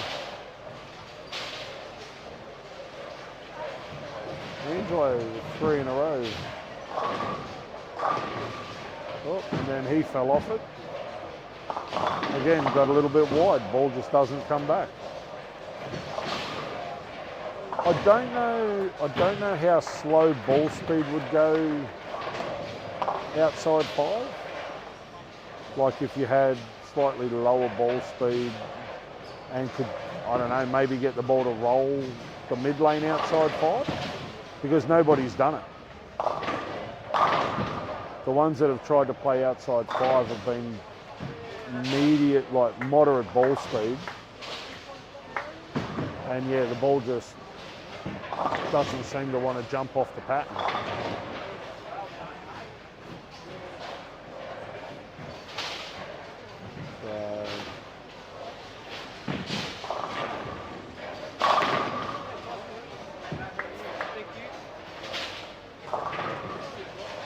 So I thought Graham Clark might have tried out there because his ball speed's relatively low compared to the rest of the field, but apparently he tried a couple of shots out there in practice and the ball just kept going.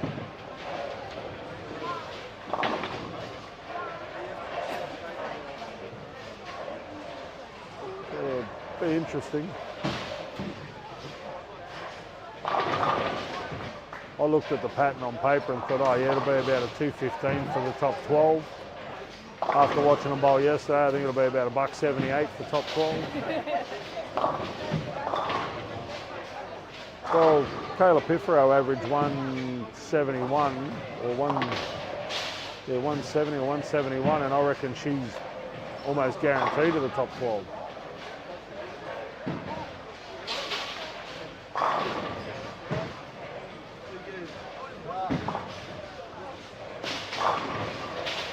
A lot of single pins, a lot of single pins missed.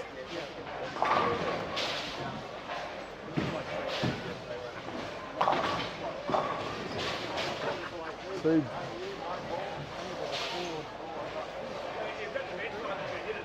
if you break another one,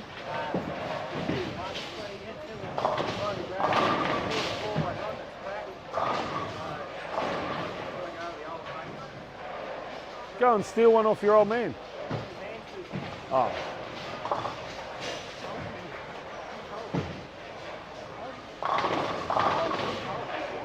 Oh, Rob Colucci hits a pocket solid 7 pin. Happy days.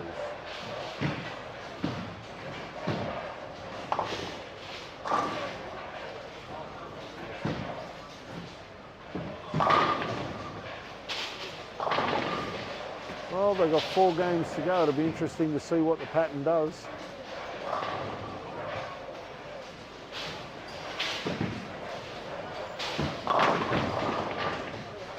I think the big thing is there's a lot of people that they're reluctant to make a change in case they give the head pin away. Yeah, and fair enough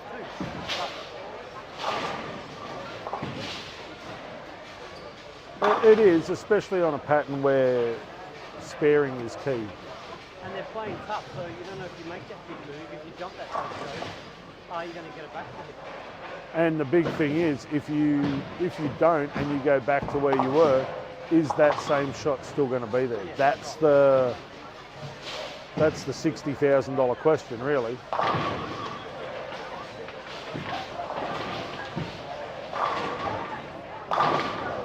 They're playing similar to yesterday, but they are still playing slightly different. Like, as I said, the middle blocks yesterday, the lanes opened up a little. You had probably 2, maybe 3 boards to hit. Yeah. Today, they don't seem to have opened up as much or as quickly. Tyson, I think. It seemed like Craig certainly seemed to open them up at the end of like his last block. Yeah. He seemed to have, and there was a few. But see, Craig was playing a lot deeper than everybody else. Yeah, yeah. Right, him and Huey wasn't until 3 games to go. Craig was always playing deep, but Huey jumped left late, and Craig he was throwing urethane, and then he went to reactive. He went to that ball that looks like a peppermint slice, that black and green thing, and absolutely brained him. Yeah. Yeah, I saw that. I thought he was going to throw 300 on 7 and 8. The ball, well, he went 3 in a row, jammed an 8 pin, 3 in a row, jammed a 7. That's when he threw the 7 pin. It's like, I think he threw 245 or 255 or something. And, oh yeah. Yeah, it was like he was trying to rip start a lawnmower back in Perth. Like, he wasn't holding back.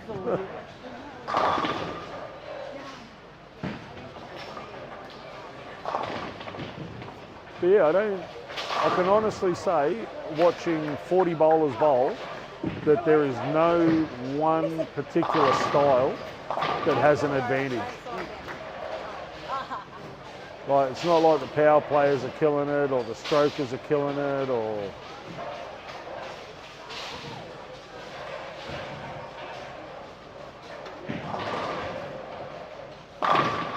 And again, it's good to see.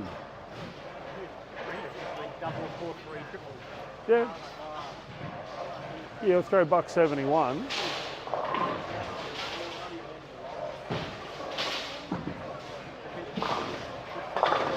Yeah. But have a look. 9 miss. Right? 3 splits. If he spares that 9, right? He throws $1.80.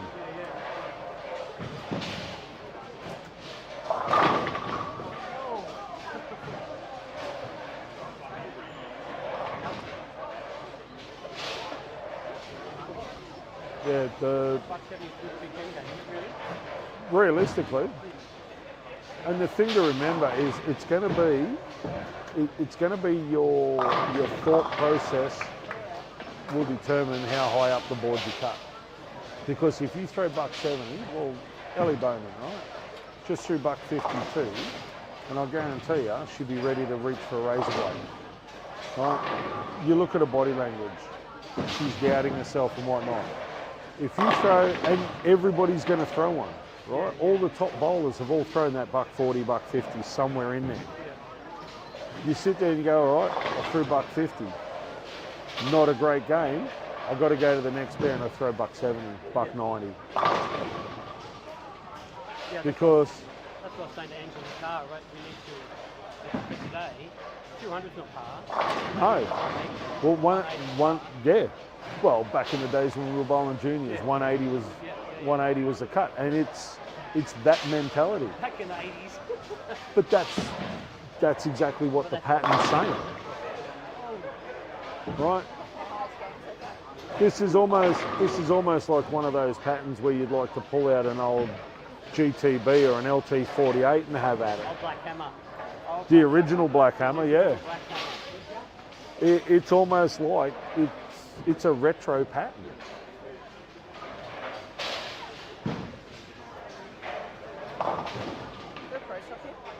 No. Why? What do you need? Fresh 500 would be nice. They probably would have one here. Yeah. I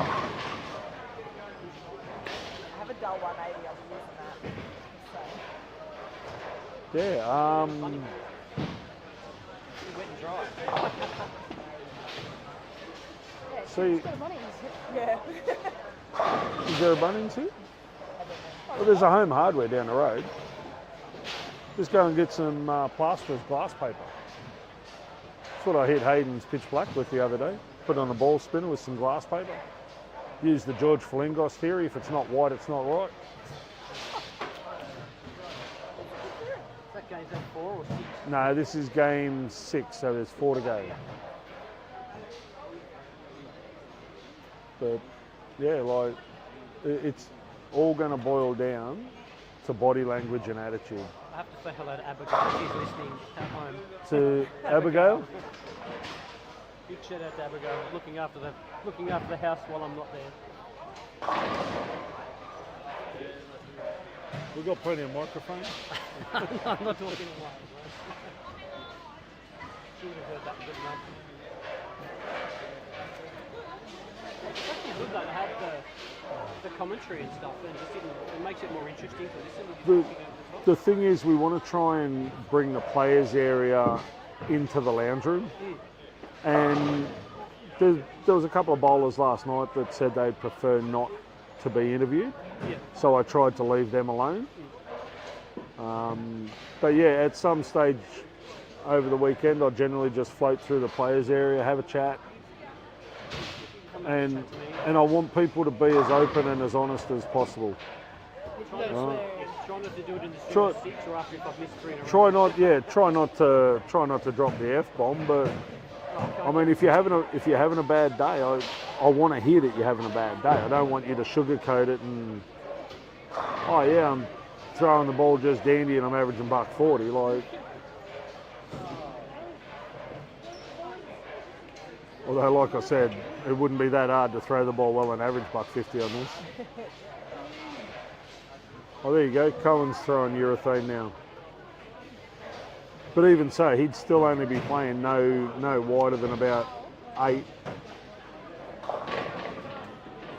Yeah, we were thinking down 10 with a purple hammer to start with. Yep. Just to see what we're going to do. And like just play a little bit around with it. As I said, you've got to watch every second or third shot because it does change that quickly. But Boswell Park did the same thing. I went for the first 4. Well, there's $1,000 up for a 300 game. No, first 300 game. So yeah, they announced it last night. There's $1,000 up for the first 300 game, and the prize fund is guaranteed. Prize fund is as it is. So, and I'll tell you now, anybody bowls 300 out there, they have earned the $1,000. So, I think 6 in a row is the furthest we've got. Oh no, 7 in a row is the furthest we've got.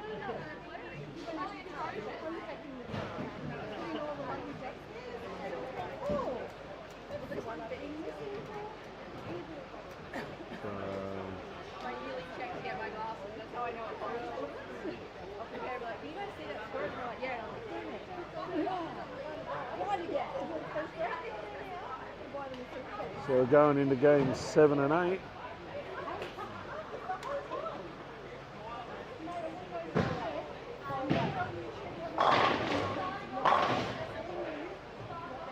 Jesse Ellis with a strike. 11 more for $1,000. Got to be confident about these things. He's thrown the hardest one. It's like trying to hit a hole in one on the second shot. It's just not going to happen.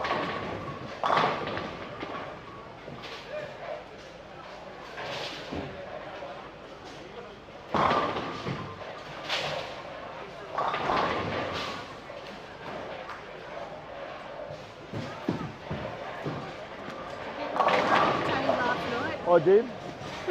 Ask her about a little beers. What? Little beers. Ask her about the little beers.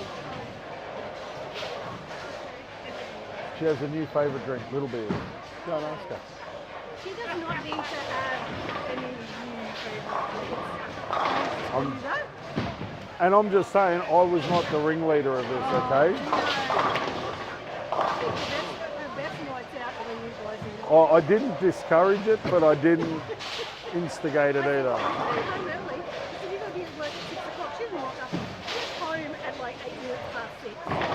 I don't know, she was here in enough time to make me a coffee. So that, actually, she pulled up as I pulled up. Yeah. So, actually, she pulled up when I parked the Lexus out the front. So we were here. To drive back last night. Oh yeah, from the back car park to here. Did they even have back last night? Would you trust me to drive that Lexus any further than that distance? I trust the Lexus to Yes. get out the back. Yeah. When did they put in the street? No, they left it here because Lamo's only just there. So there's plenty of people. Manager Lamo.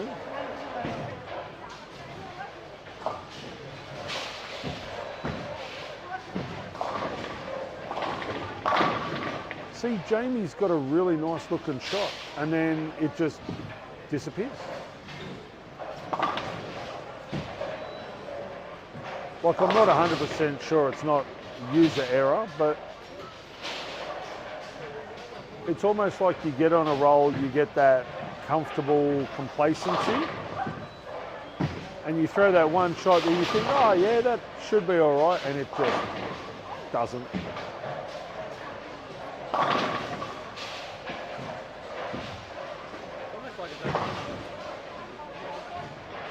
Yeah, but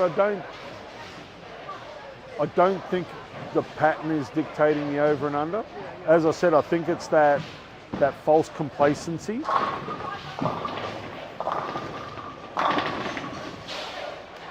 See, Brendan's got that nice float happening.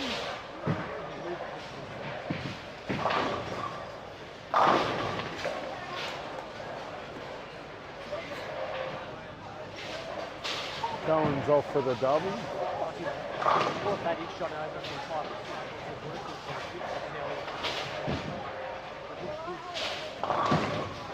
Dunny.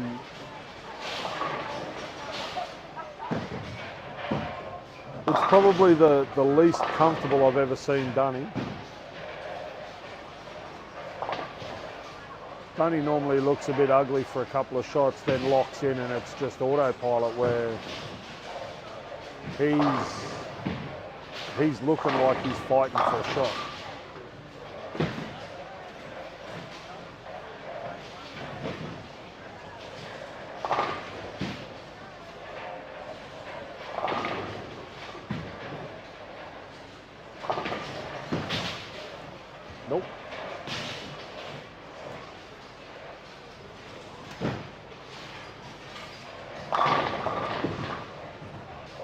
Nice 3 in a row for Jamie.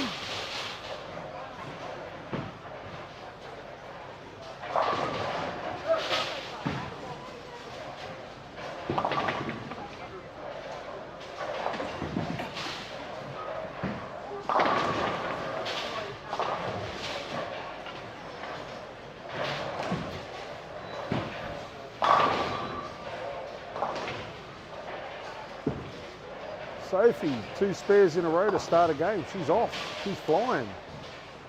Oh no, she's been down struggle street.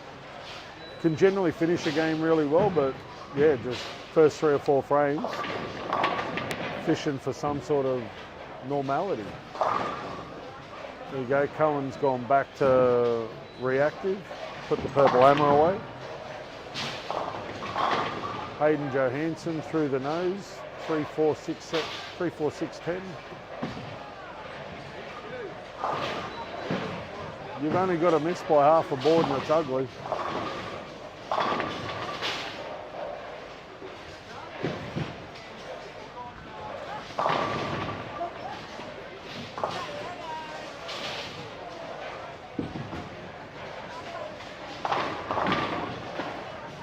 Oh, fall over. Nice break there for Jody. Take them, they're few and far between.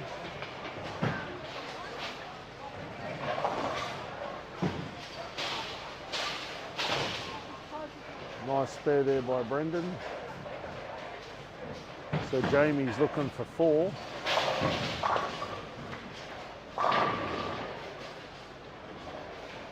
Dunny's found the pocket. Nope. That's that shot down 7. First 3 he's been down 9, he's missed 2 boards right. And after 3 in a row throws a 3 count. Like, this is what I'm saying, like the margin for error is minimal. You jump in my grave that quick or what? Saving it for me. So when I come back in 10 minutes and I say I want that seat, you go, but my feet are sitting there. That's it. I see how it works. All right, I'm going to go down and annoy Jesse. Ooh. Maybe not. Actually, now could be a good time. Take his mind off it. Why are you shrugging your shoulders, Sophie Jones? You've thrown 1 bad shot this game. What's the problem?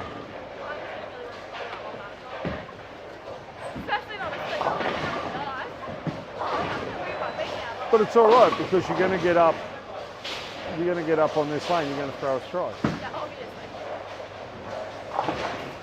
It's all about attitude, love. And you have a really bad attitude. Do they look like they're playing the same as when you bowled last night? But they haven't opened up. You know how you guys had that? It's same but different.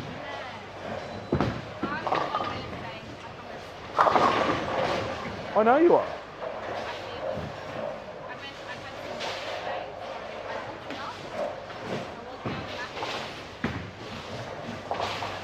So you're getting your step count up.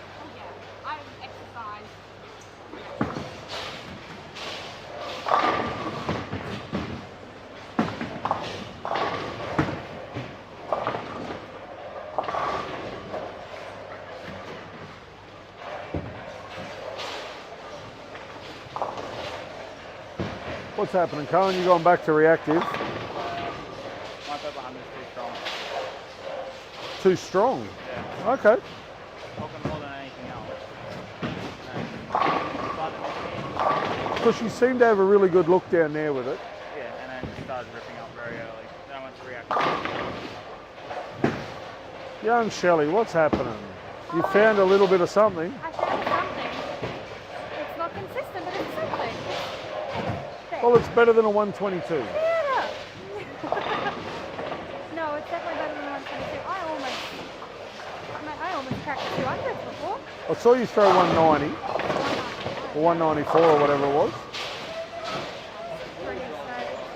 So what have you noticed different from this morning to now? I thought it was going to break down completely different to what it has. I imagine the oil going longer and staying a little bit soupier than it has been, but full change later and slowing down my feet, it's reacted. It's broken Oh, down really nice. that's what I just said to Kayla. Like, where last night they seemed to open up in the middle block, this squad hasn't done that. So it's almost like they've stayed the same.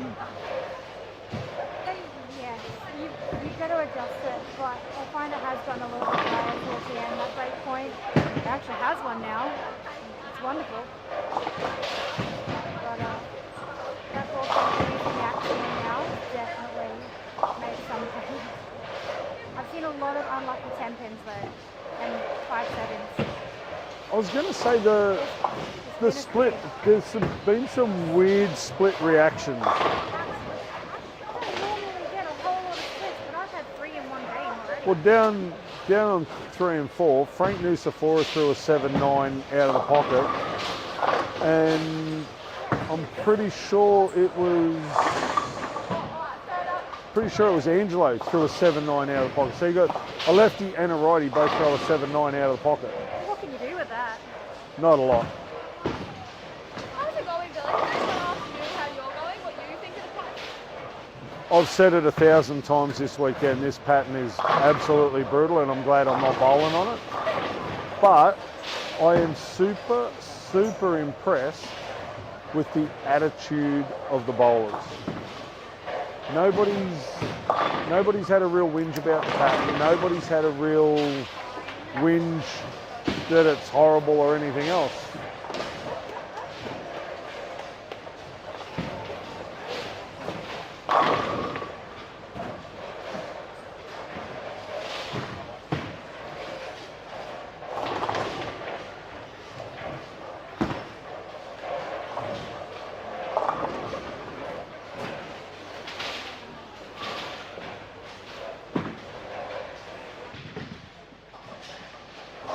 Nice spare there by Shell.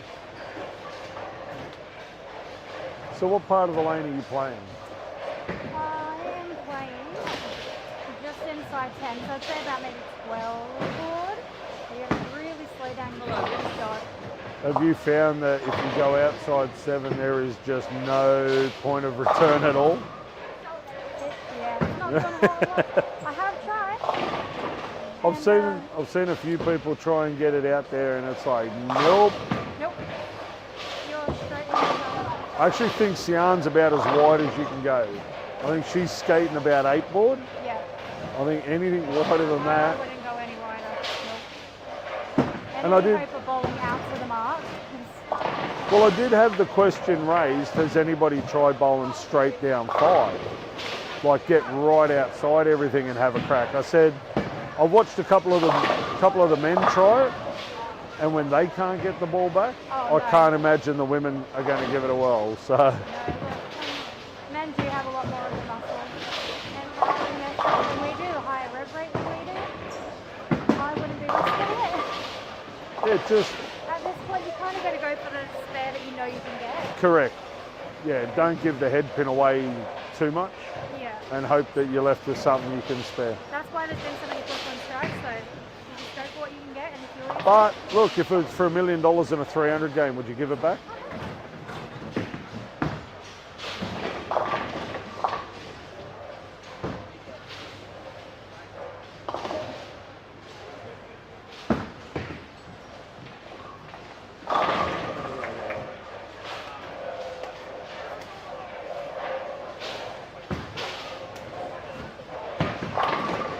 Is this one of those I told you so moments? no, it isn't. Because you threw the big 4 and I said to you, you're going to get up on that lane, you're going to throw a strike. What'd you do? Got up on that lane, threw a strike. Yeah, but I said I was going. So, yeah, the thing that I've noticed is not one style is being favoured. You know what I mean? Like the high rev players are struggling as much as the low rev players. The quick bowlers are struggling. Yep. There's no favouritism on this pattern, which No, which is a very good thing. it evens the playing field. Yeah. It does. And it's not like we've had one squad that's any stronger than the other. No, The three squads, if you look at them, the three squads are pretty evenly matched talent-wise. yeah, they are. They really are. I mean, I am keen to see how the likes of Luke Doyle and Jason Walsh play the pattern. Yep. I was talking to... See how Beth Whiting and Janet, because they bowl next one. Yep. See how they go. 'Cause I watched Chloe and Beth Martin yesterday, and I saw them both kind of struggle, and like they both have to fight for it. They're my litmus test.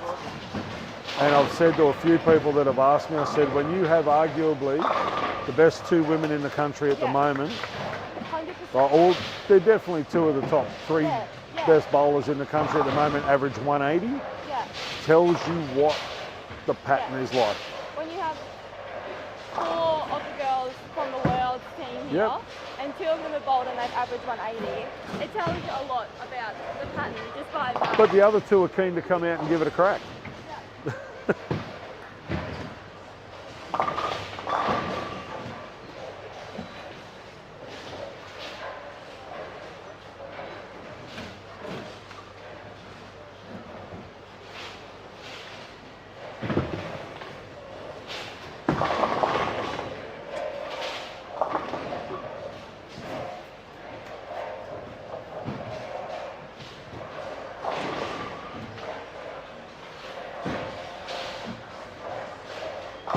Just as we come to the end of game number 7 here at the 2023 Lexus of Townsville Open. Massive shout out must go to the sponsors of this event, B&N Glass and Aluminium, Hodgkinson Accounting, QMN Manufacturing. We do have some of the QMN representatives here in the bowl at the moment. Dave Warleen was here walking around earlier. I saw him. Of course, Delta Cleaners and Laundry, the new Sephora family. Burdekin 10-pin bowl, our host centre for this magnificent event. CLS Constructions North Queensland, 10-pin results. And of course our major naming sponsor, the fabulous Lexus of Townsville. We did hear from Lily earlier in the day. If you are interested in test driving a Lexus, even the brand new electric Lexus RZ, duck in and see Sam and the crew and they will put your bum in the most magnificent vehicle on the planet. I was fortunate enough this morning before play started to take the Lexus for a drive. Not the RZ, but it is the 350H.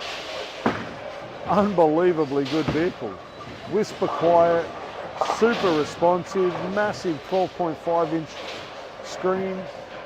Absolutely marvellous car to drive. So please duck down to Lexus of Townsville, have a chat to Sam and go for a drive in some driving luxury. Cohen Davis is standing here laughing at me like a peanut. What was the 7-1? Oh, that's a 9-10. I took the 10. interesting.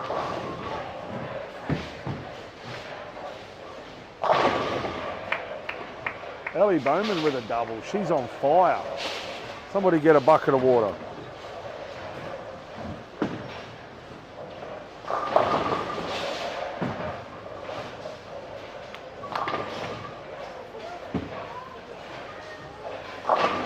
Oh, Cohen goes a little bit light, tries to roll the 10, can't quite do it. Not a bad shot from young Cohen, even though he was laughing at me earlier. I was telling him how great the Lexus is out the front, and he's sitting there laughing at me. Poor Frank doesn't like it, doesn't quite know how to get out of it. As I said, I only drove it a short distance, but it is wow. It's lovely, hey. It's really nice. I was impressed. I mean, there's not a great deal of vehicles that I've driven that I've gone, you know what, that's... I like it. I like the, as I said to Lily earlier, I like the big display, that 12.5-inch Yeah. center console display. Everything's like there. You like you look at. It's a very interesting way to open the door. You have to like click the button and then like pull it. Yes. It's very. And the little inside one where you got to. That Yeah. one, yeah. Poor Frank didn't quite know how to get out. But again, like you've got the real time reverse sensor on it. So when you reverse, that whole center console lights up as a reverse camera. Like, It's a very nice car. as I said, I've never driven a Lexus. I know your mum and dad have got one, Yeah, and we it, get a new one. They're due for a new one. I've been in that, and it's comfortable. But to actually drive, they are really nice. They're very quiet. That threw me because I actually turned the car off. I turned it on, the dash lit up, but I couldn't hear anything. So I pushed the button again, thinking, oh, I haven't turned it off.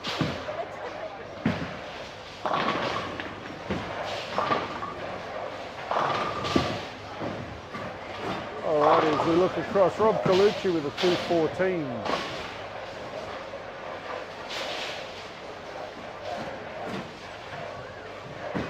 Jesse Ellis with a 159.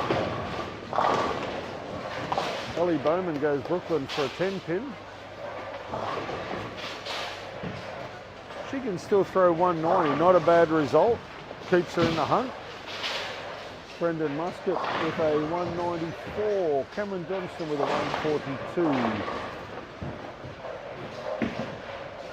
Jamie Kennedy with a 183. Adrian Mann with a 188. Whoop.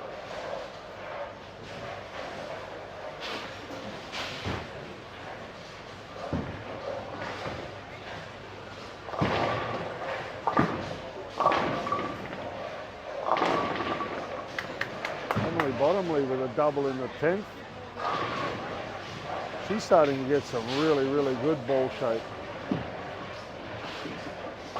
Hayden Johansson with a 7 spare. He can bowl a 161. Frank Nusafora with a 9 spare in the 9th. Hayden Miller with a 9 miss.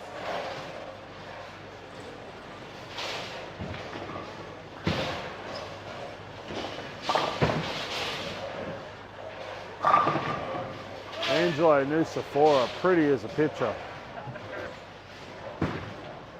So brilliant. Young Mr. Rosberg, what's happening? Be nice to hear your voice today because I couldn't hear you on the friggin' thing at all yesterday. A few people have said this end was good, but that end wasn't, and I could just Mr. Carney. hear you in the back there. Oh, hey, mate. I thought you were in Mount Isa. Misdirection. Either that or it was a long bike ride last night.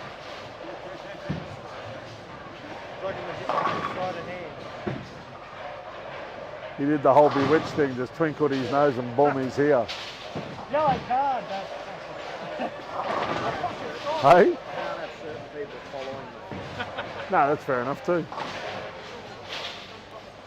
I was saying to Lily that 350 Lexus that she bought down. I only drove it from the car park to the front. What an amazing vehicle that thing is. I love the big display, like the 12.5-inch center console display. The new XUV Mahindra. It makes that look like That Lexus was like, holy crap on a cracker. That's, mind you, I did turn it on and off because I turned it on, all the dash lights came up and I couldn't hear it. So I thought, oh, obviously I haven't held the button in long enough. So I hit the button again and everything went off. I'm like, what have I done? Turn it back on, put it into drive and it lurched forward. It's like, all good. even the rear forward so quiet. I just, The hybrids don't run unless they're actually. but even to accelerate it, it was like, No, so this is the new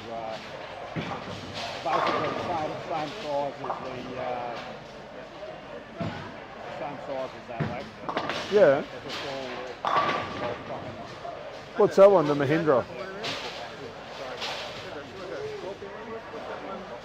Yeah, it's a Scorpio. This is the new SUV. It's like a Scorpio, the one I say. Like a Kluger sort of thing.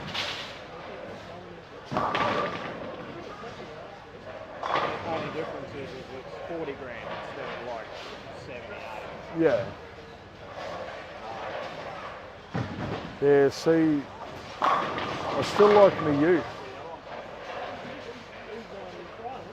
Can you get all that dash in the Ute? Oh, come on now. Well, you just get a custom one easy, right? You can. Hey, Dave. $30,000 for those screens to buy them like that. Holy. There's a company doing like resto mods on the ex-army Unimobs. Yeah, And they're putting those dashes in them. yeah.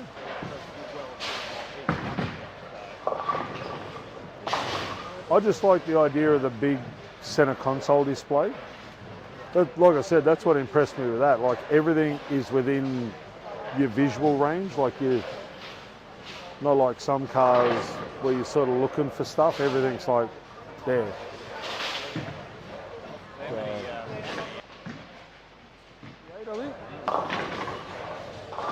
Well, last night's squad had 20. There's 24 in this and 24 in the next. So 68.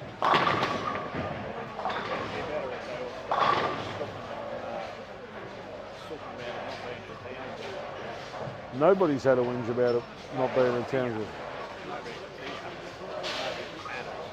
Well, that's right. But like everybody said, it's no different than going to Caboolture. You fly into Brisbane, you drive 45 minutes up the road. You fly into Townsville, you drive 40 minutes down the hill. And it's a much nicer drive. So, I mean, if anybody's out there having a whinge, put it into perspective. No matter where you go to a major tournament, you're going to travel. Right? You go bowl Melbourne Cup, you fly into Melbourne, the bowl's 40 minutes from the airport. You bowl anything in Sydney, you fly into Sydney, you're 45, 50 minutes to a bowl. You fly into Brisbane, you're 45, 50 minutes to Caboolture. Fly into Townsville, you're 45 minutes to here, and you can bowl for $5 grand. You bowl the richest tournament in the country. Like, I'm sorry, but if you want to bowl the biggest tournament for the biggest dollars,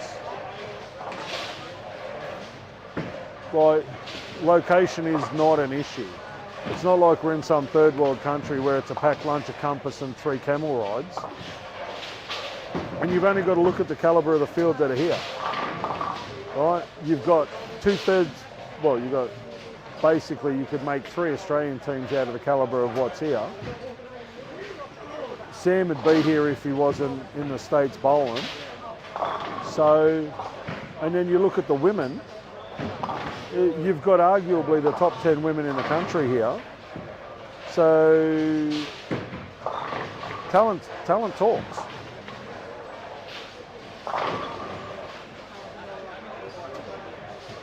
And I mean, people will look at the scores and go, oh, I'm not going to go bowl on that. Well, challenge yourself. Right? You don't think Tiger Woods went out and was playing off negative handicap the first time he ever hit a golf ball? Damn straight. Mate, it's brutal. Like, I guarantee you, the 24 guys, regardless of scores, will come off these lanes this afternoon cooked as a chook.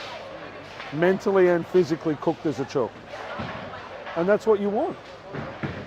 You don't want to sit there and have guys average 250.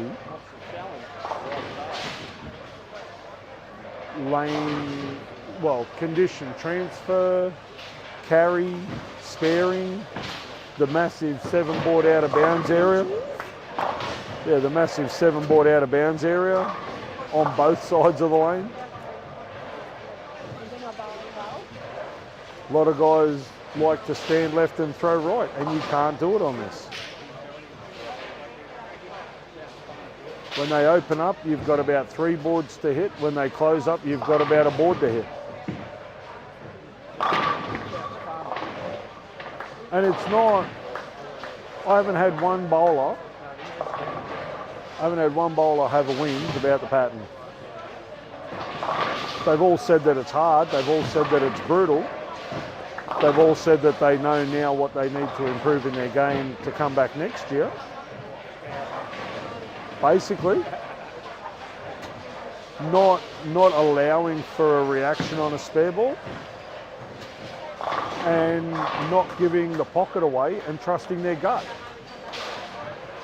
Because there's enough there that's giving you enough of an inclination to think, I really don't need to move. But in the back of your mind, you know that you really need to move if you want to carry. And that's what a lot of people have said, that they haven't made the change early enough. I did these conditions a couple of weeks ago. They actually suited me not too bad. Yeah. Because I beat Jared. But nobody, if you have a look, nobody's being favoured by the pattern. The straight morning, yeah, the straight bowlers aren't dominating. The power players aren't. Nobody's really all over it. Hey? I told you it was brutal. Right, you were going. We've had it for 3 weeks on a Monday night. As far as you're concerned, I'm in the right area, correct? Yes. Yeah. But in saying that, I reckon it's played differently. Because the first week that we did it, I bowled brilliantly. Last week, I didn't move this week. Today has the middle blocks haven't opened up like yesterday's did. Yesterday's they opened up about 2 or 3 boards. The temp different today. No, It was a bit colder. Today. A bit colder in the morning. So maybe but this has. It's like it stayed even throughout the day.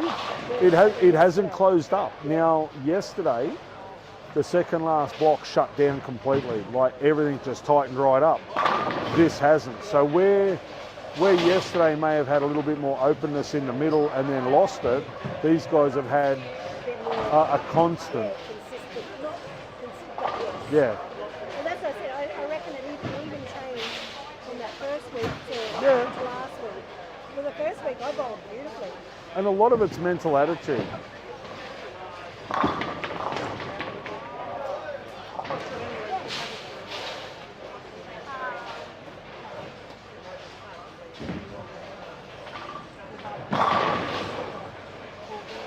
Yeah, I mean, look, it's fun to watch.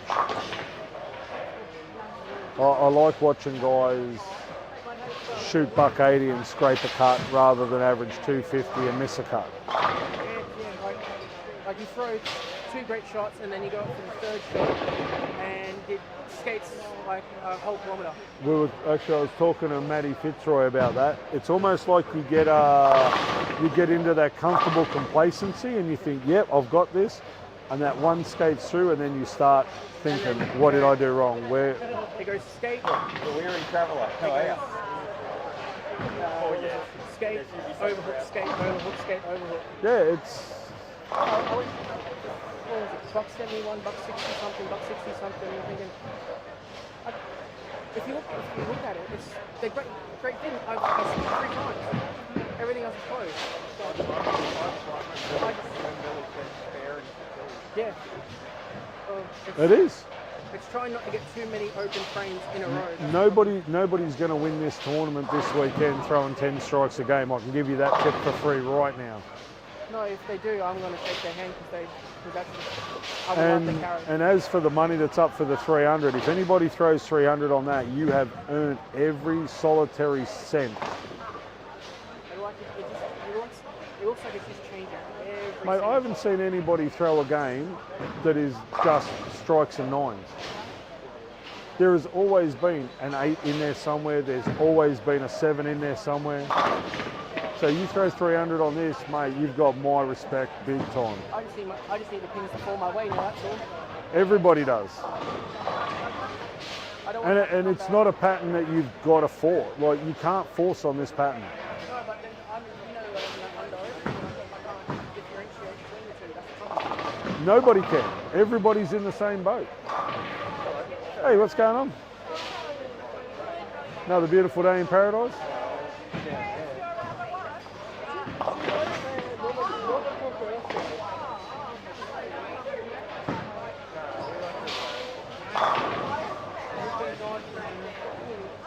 But yeah, I'm loving it.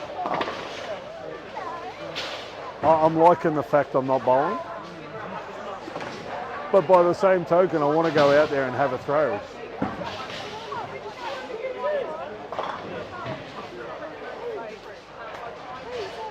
Oh, there's bowling. Bowling. Where is she? What do you do? Hey.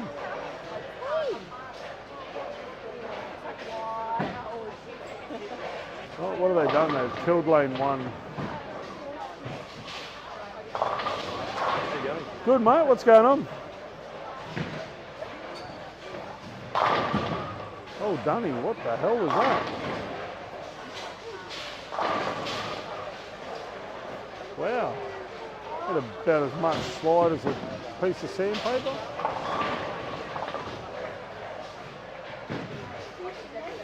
Surely we're starting to bring enough people from around the country here now to Well, we've got bowlers from WA, Victoria, New South Wales, one dude from South Australia. The only people that aren't here are the Tasmanians and the Northern Territory. We have every other state covered. I nearly got away with that little little messenger. Almost. You could see I over-rotated the way the ball was spun back here. I'm like, please give it to me. I want it. Mate, every pin you knock over here, you earn. There are no freebies in this one. When I show you my total multiple pins and single pins, you'll be fucking amazed. On this pattern, the way they're playing, every pin you knock over, you earn.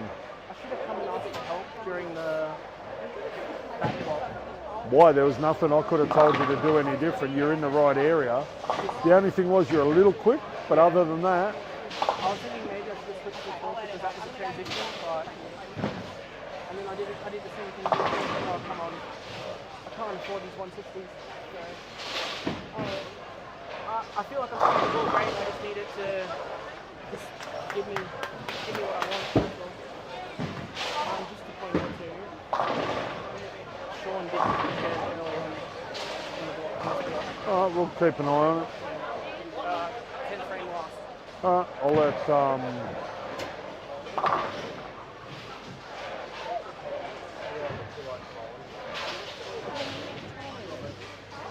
Apparently Sean Dunn kicked the chair the 10th frame last game. Yeah, I saw it right here. Okay. She's staying in town. Who can I don't know. Hayden pointed it out. He goes, it wasn't like he completely lost his marbles, but Hey, yeah. Turned around, sat down. I said, all right, we'll keep an eye. If it happens again, we'll have a chat. Yeah, exactly. Well, I figure on this, there's got to be a small amount of leeway. Yeah, correct. But I'm not going to give him. Hey, how you feeling? Cutters. At least you got a sleeper. I was awake at 7, man. SOS only. I was ready to spray you all. Yeah, Apparently she was dying this morning and it's our fault. really? It is your fault. Why? I blame you. Why? Well, not you. I blame you and Billy. I don't understand. I was here at 6 o'clock getting the I tournament. was going to say we were here at 6 o'clock, bright-eyed and bushy-tailed.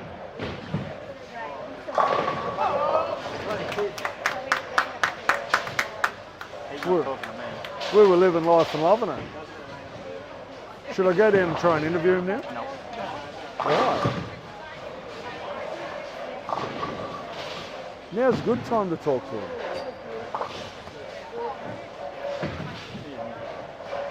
Not having a good time. She's shotting. I took some shots. No. Oh, she told me about it. She said no cream. She said you got to put cream apparently. Yeah, Yeah, no, you they need put whipped, Baileys. you need whipped cream, How did you know about that, Bronwyn? but you need Baileys.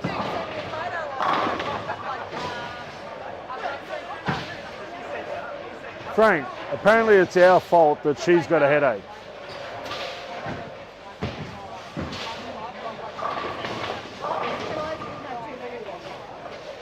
No, she wouldn't. She had to be at work at 6 o'clock. She had one little beer, One. but she does like them. Eliza had one little beer, Yeah, she did. It was good. but she does like them.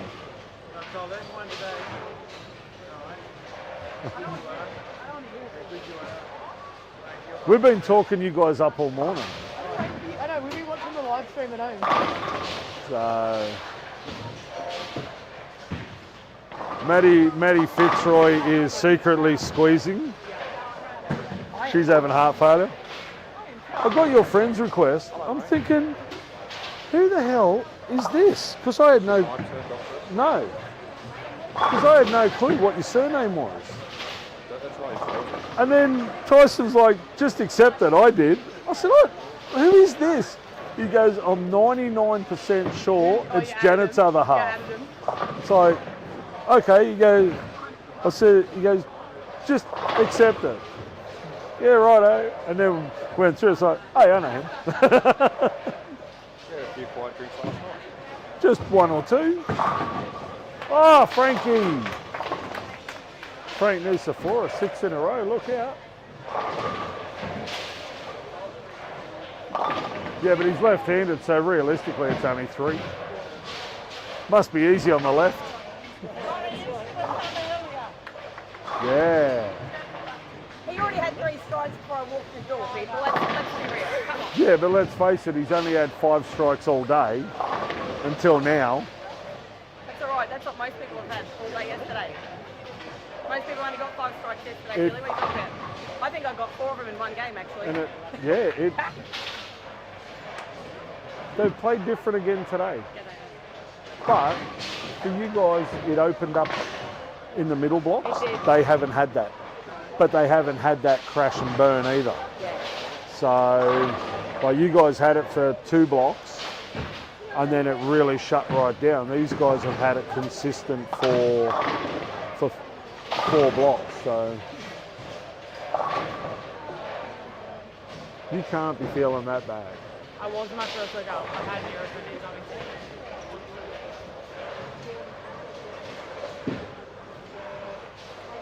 If it makes you feel any better, you wouldn't be the first bowler we've broken here. I don't know if she broke me, but it was pretty fucking good. Pretty good. Get up, get up, get up. Hey! 296. 295. 295. Stop it. 295. He's sobering up. Yeah. You can actually see what 296 here on 5 and 6. He got in trouble this morning because he got out of bed like silent. Good. Got out of bed silent. And then he's in the shower. Alarm going off on the side of the bed at 5:40. I was already up and dressed by then. He was like sneaking around and went, don't bother sneaking around. I'm already awake because you're an Sorry, alarm. excuse me.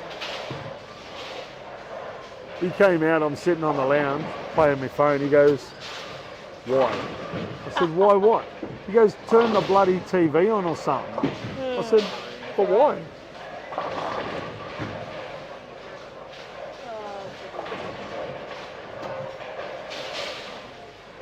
So Frank Nusafora, front 7. If he gets to 9, I'll go down and have a chat to him on the microphone. Or not.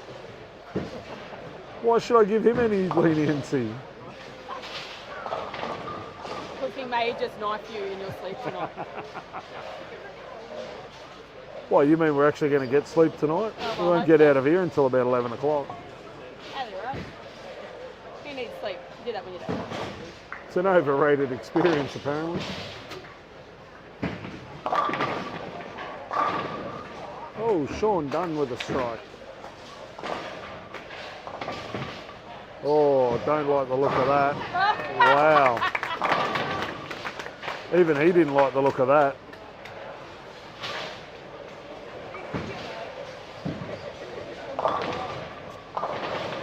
How much room does he want? Yeah, all right. One left, one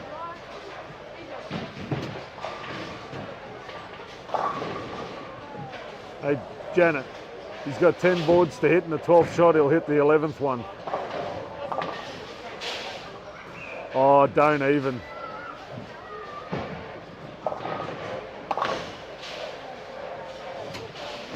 Do you need to stand there? Yeah. I can see over your head. Can you? Yeah. Everybody. You could put your hair up like here and I'd still be able to see over your head. See? Leaning post. Yes, I can see. Thank you.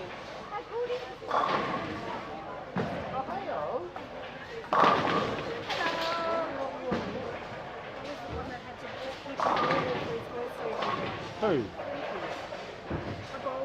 Well, we'll go down and start talking to him. The very first one, and I just had to keep pretending that it was just do the same thing every ball. The worst thing is when everybody stops. Yeah, I If the rest of the bowl keeps going, I'll get on the microphone and tell everybody to stop.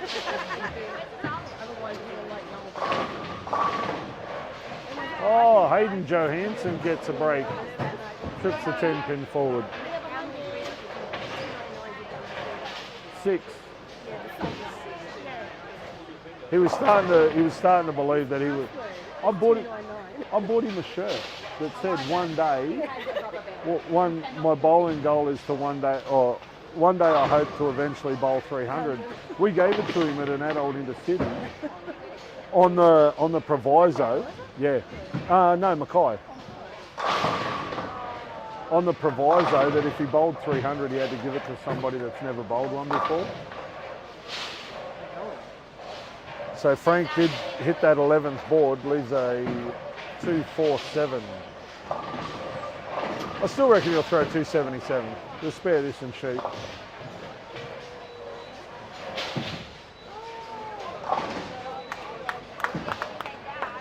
That's your fault, Janet. Angelo's not had a good day of it.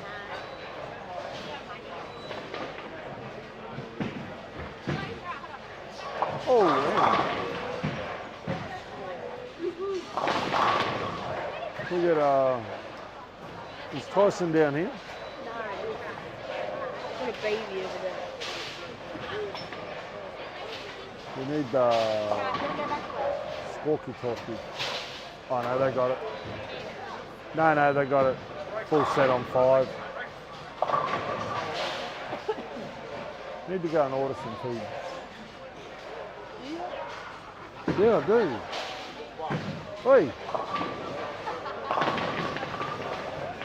Mr. Livingston? Young Craig, what's going on? Mate, living the dream. Living the dream. A little bit different to what you guys had yesterday. Where you guys had that middle couple of blocks where they opened up that 2 or 3 boards, they haven't had it. It's been consistent, but it hasn't shut down like you guys had either. So they haven't had the luxury of it opening up, but they also haven't had it really shut down. So, well, a little bit cooler. A little bit cooler in the bowl. So this is game 8 now, yeah.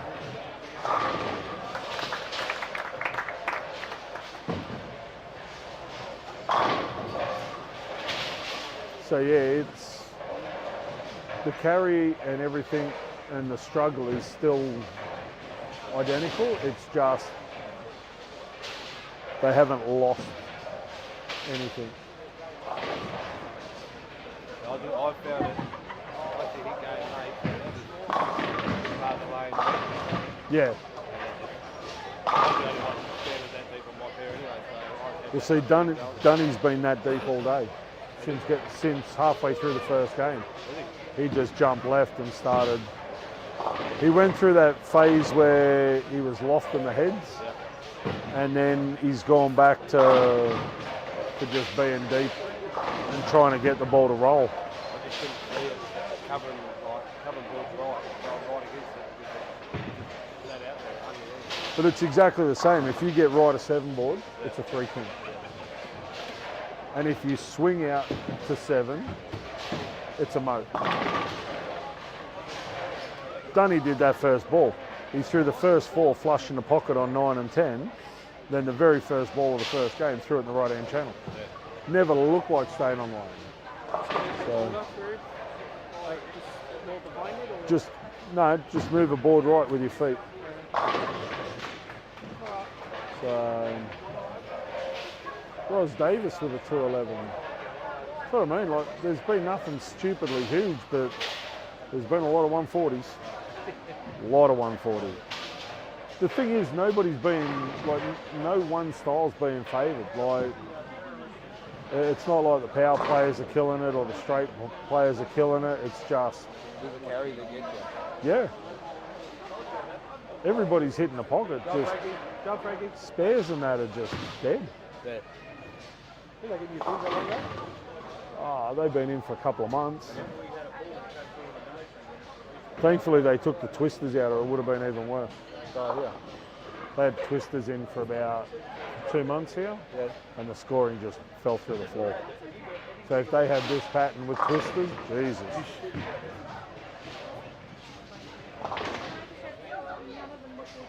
Morning, Chloe.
All right, so we are into the last block of squad 2 of the 2023 Lexus of Townsville.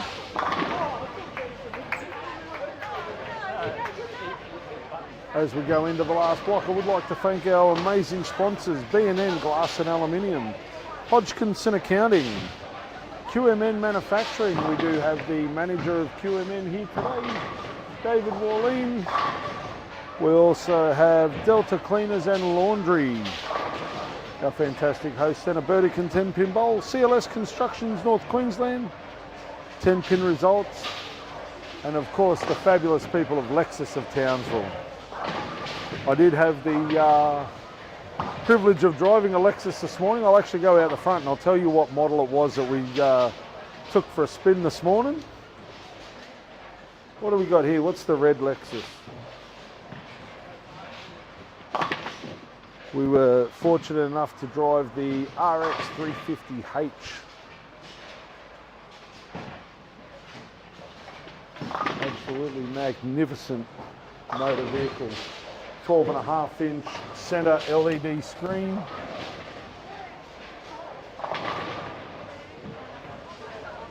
Automatic, super whisper quiet, unbelievably good. Again, if you are interested in taking a Lexus for a drive, go and have a chat to Sam and the crew at Lexus of Townsville. They will put your bum in an absolutely magnificent motor vehicle and you will drive away in the lap of luxury.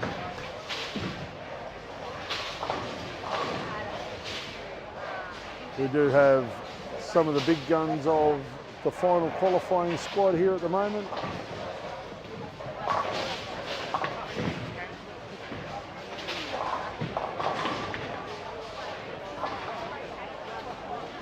As we go for a wander around the world, have a look at who's who in the zoo.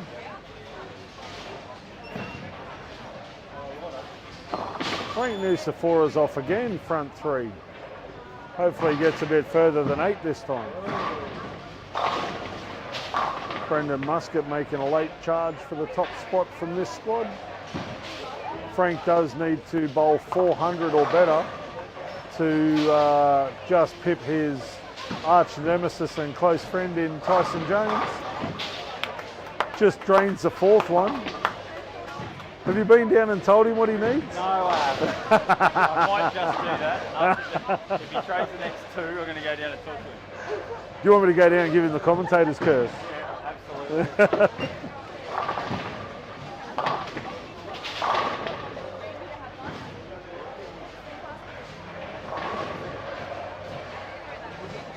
Emily and Ellie. How'd you guys draw to finish together? Just lucky, I guess.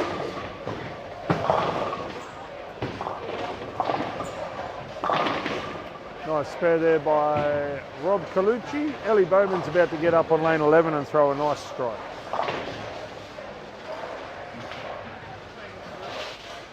Young Brian, what's going on? Another beautiful day in paradise. Sun shining, birds are singing. Okay, you got to be left-handed in the morning. Oh, no, you don't.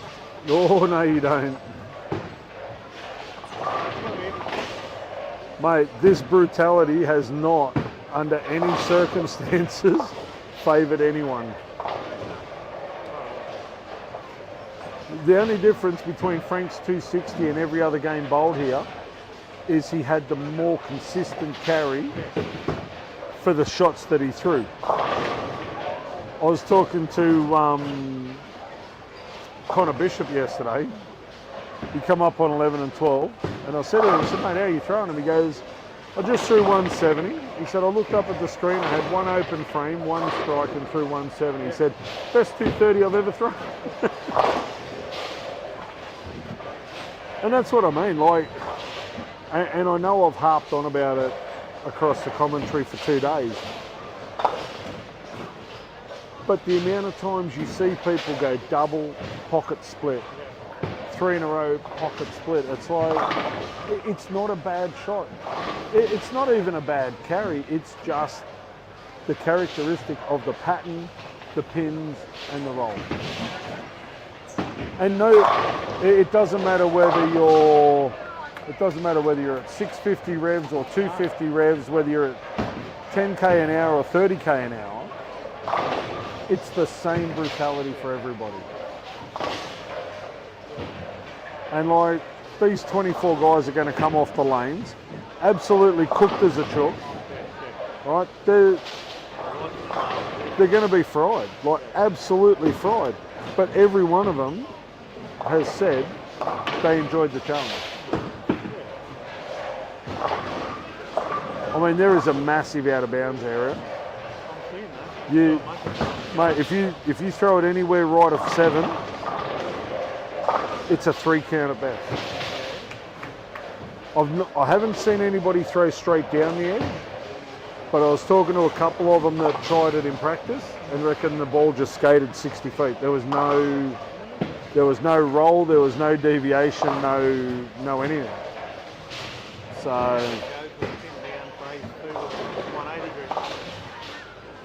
I mean, look, it could be worth a crack. Oh, I'm going to have a go at it. Nobody's been out there for 2 days. So,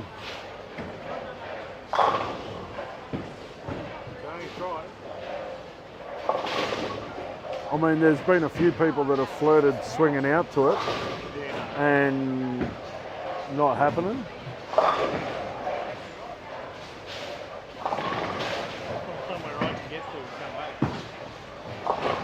Same on the left. See that there though, that Oh, thank you. Oh yeah. that there is the difference between there and there. But again, he gets two boards wider of where he was, and there is no hope at all. No. Even if he'd have whacked that, it'd be the same result. Yeah.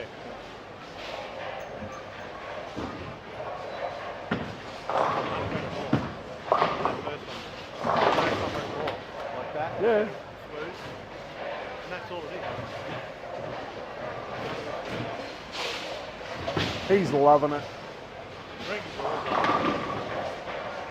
Why wouldn't you?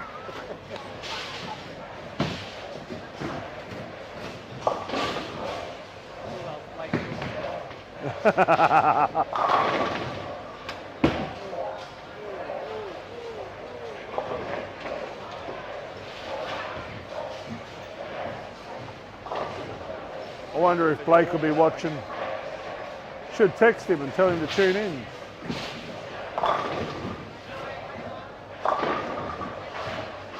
What'd you do? Just so you know, if you all agree, you can change it. But I thought I was at home for a minute.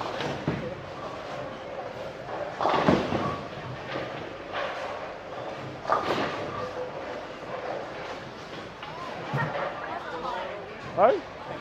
No worries, mate. You're throwing a bit better this game, or you're just carrying better this game? No, I'm trying it better. I think my target more has helped. Generally does.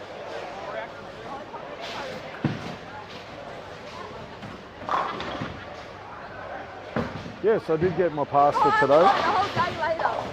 We're gonna give it a whirl and see how it is.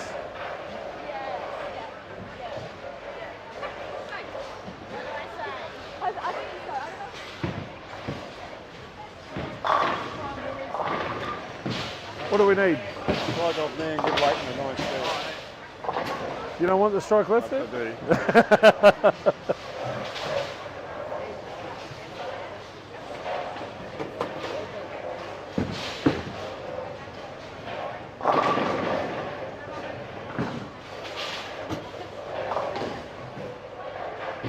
And what is it? Leighton strike.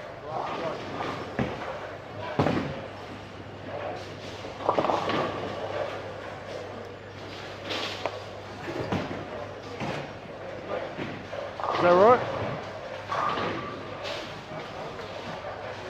All good?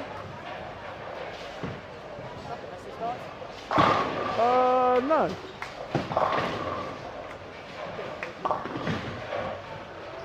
Only got to be in the top 24.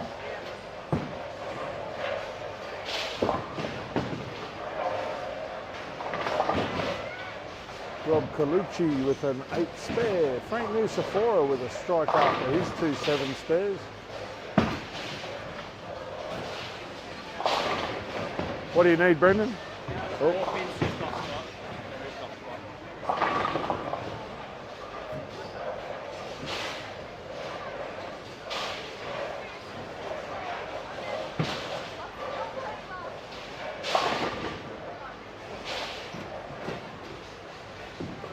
Ellie Bowman goes a solid 4-9 out of the pocket. Jesse Ellis with 4 in a row. He's on fire. What's wrong, Cohen? You're about to laugh. Why are you laughing? I'm just waiting for your commercial again. No, I've already done the. I've already mentioned the Lexus, the 350H with the 12.5-inch LED display. Whisper quiet startup. Super responsive throttle control. Been done, mate. I've moved up the urethane, gone to go, stand left, brake it. Big thing is sparing. I've said it 1,000 times, this is not going to be a tournament 1 on 10 strikes a game. Because no one can throw 10 strikes a game. Not on this. And if you do, it won't be consistently. Oh, Graham Clark, you are the man.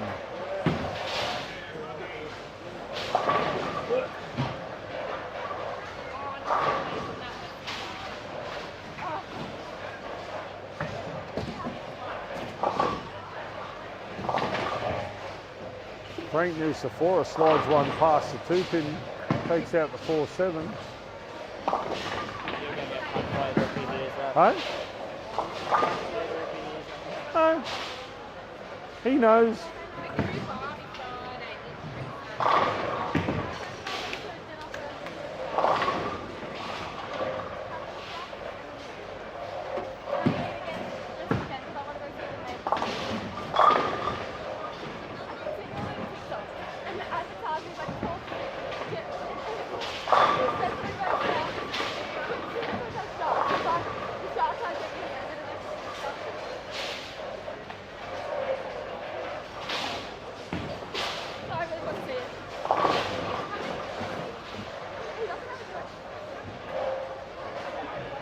Angelo with the strike in the 8th frame. Hayden Miller with a 9 spare.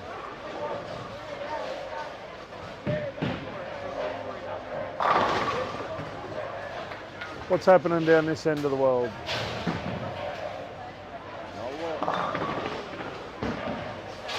It's a struggle for everyone, eh? Hey? Terrible. What?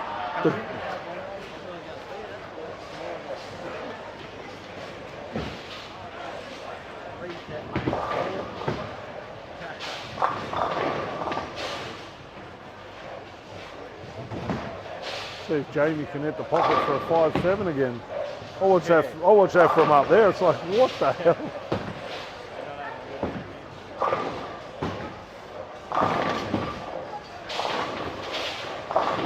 There's a definite out of bounds, eh?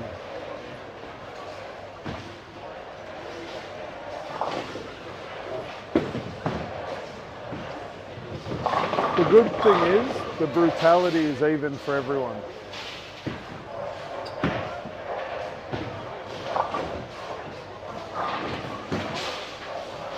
So as I mentioned, after qualifying finishes today, the top 6 bowlers will go straight through to Sunday. Bowlers 7 to 24 in both divisions will come back. They'll bowl another 6 games to determine the last 6 places in the finals for the 2023 Lexus of Townsville Open. There you go.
Alrighty. The bowlers are just wrapping up game number 9. Frank Lucifora with a 221. Janet Hunt still sitting here looking like she's been hit by a bus last night. What happened to you last night? I don't know, maybe you could recount the story. The nightlife in Ayr is it's great. We had a good meal. We had a couple of quiet beverages and Little beers? a few laughs. We only ever have little beers. Occasionally we have little sambucas as well, but It's alright. little beers are good. Went in Ayr, right? You seen a cane fire yesterday? And I did see the photos that you posted on Instagram. Yeah. They were amazing. yeah. I'm living the Ayr life this weekend. And look, you touched on it yesterday when we did the interview about small centres and the experiences you have. Yeah. I'm not going to blow the North Queensland trumpet, but where else can you go where the proprietor of the bowling centre is going to organise an experience like that for people that have never seen it? Yeah, that's right. You know what I mean? Like, it's not every day you can come up here and go and see a cane fire. Yeah, that's right. You organised it for us? And Yep. Well, we went out, first time we went out to Mount Isa, the guys out there organised to take us out and show us the mines and whatnot. Again, not something that you would see in a big city No, that's tournament. right. Yeah, great. I'm sure in November when we come down for Shell Harbour, Yep. there's stuff down there that I will try and get as many from North Queensland to come down as I can, but I'm sure that there's stuff down there that we wouldn't have up that's right. here. Yeah, well, look So- at those guys at fat time. It's something good at it. Really good. Go and hit some golf balls. There is an outstanding golf course with a very nice state-of-the-art driving range. Yeah. But to me, that's what bowling's about. Like, well, when we went to Hobart, Yes. right? Andrew, swing, yeah. Andrew was good enough to open the simulator up for us. Yeah, that was good fun. Again, just something that you don't necessarily get in your more commercial cities. So, and it all adds to the experience. Makes people want to come back. Yeah. Just know next time you come back, you're not getting a cane fire. Yeah, next time. Well, you're not going to nothing. get sympathy for a headache. Yeah, rolling out the red carpet this trip just to make sure I come back next year. Correct. Correct. Ooh. That's right.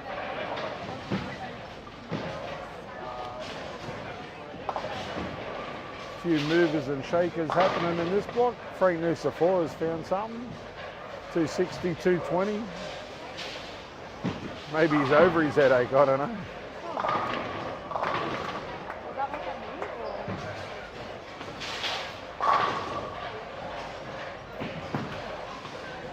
What have we got? Jamie Kennedy.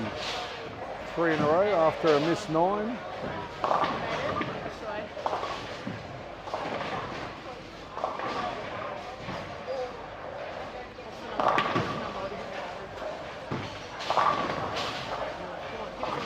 I reckon 185 will cut 12th in the men. 12, yeah. Well, yeah, that's what Chris and I are trying to decide what we think we're going to average. I reckon 185 will be the cut for the 12 in the men, and I reckon 155 for the women. Okay, what's going to averaging today? Honestly, $188.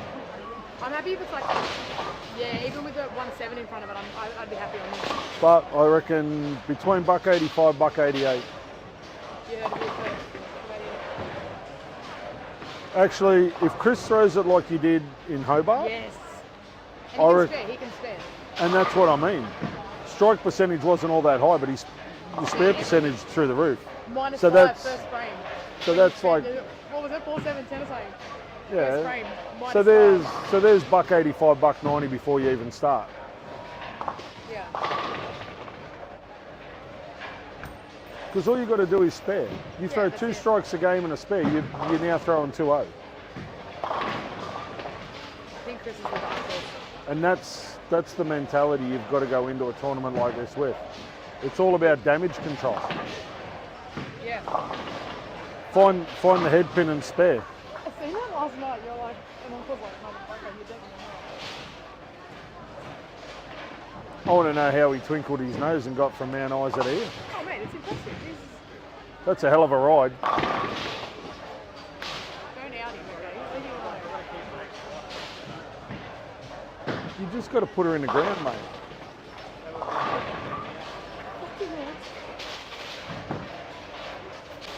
It is what it is.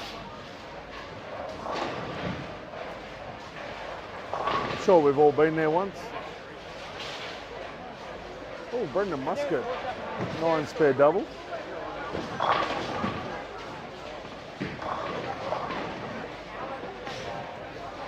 Rob Colucci, the wheels are starting to fall off a little bit. He started off really good this morning and just hasn't been able to maintain. Frank's going to spare everybody to death in the last game. No, he's only got a bowl of 400 block and he beats Tyson by 11 sticks or something. Oh yeah, because Tyson beat him by 3 sticks, 5 sticks and 9 sticks in 3 tournaments back to back. So yeah, if he gets him, Tyson won't hear the end of it.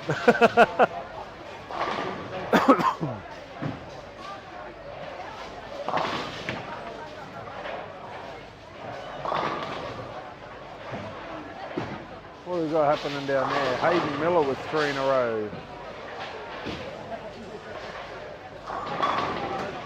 Ros Davis with a 9 count. Emily Hinspeter with a strike. Ellie Bowman with a 7 count.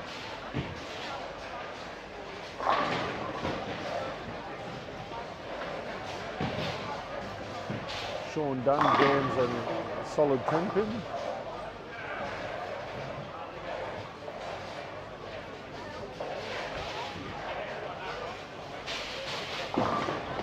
Ros Davis spares her 7 pin.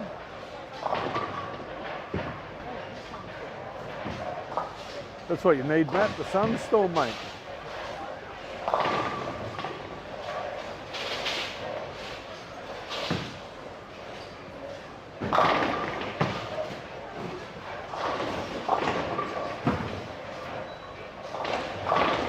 Cohen Davis, what's he doing?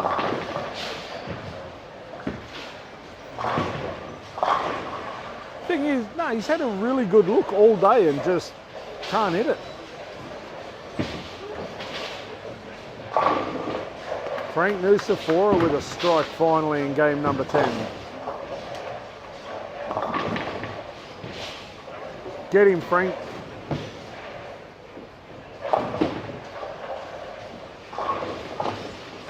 Rob Colucci with a 9 spare. Emily Hinspeter looking for a double.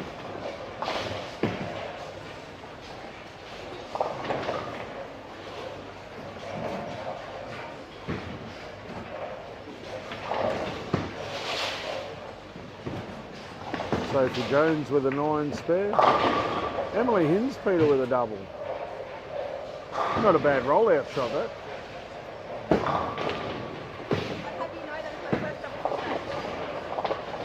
Well, you seem to have the rollout shot down, Pat.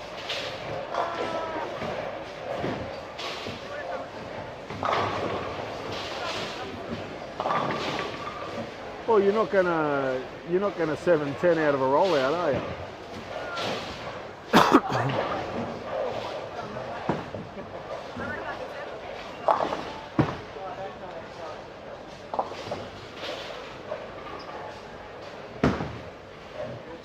Ellie.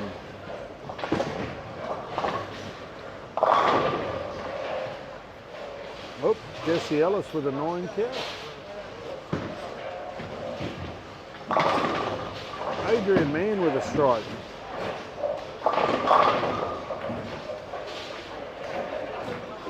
Cohen Davis with a strike. Rob Colucci with a solid 4 pin.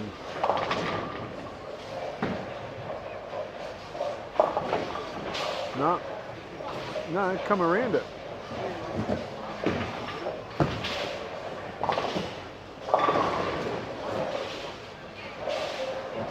Brendan Muscat went a little bit adventurous with that one.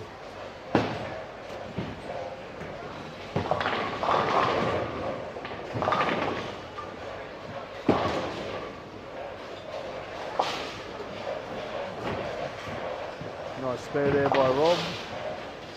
Oh, Frank Nusafora with the spare. Big Dog's pulling out all the tricks in the last game.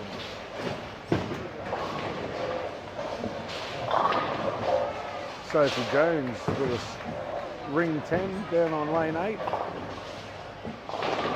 Ash Davis caves one in down on lane 5. Ellie Bowman with a 5 pin on lane 11. Frank, you need a Bernie Grasso fan.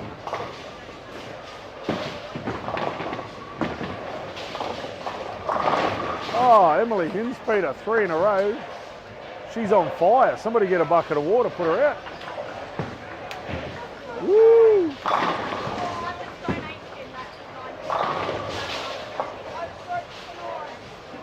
Spare, Ellie.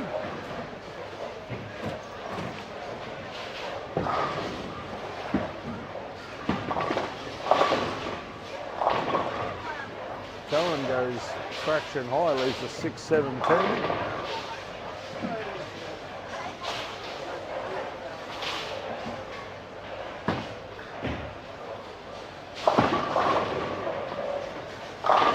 Oh, go Rob.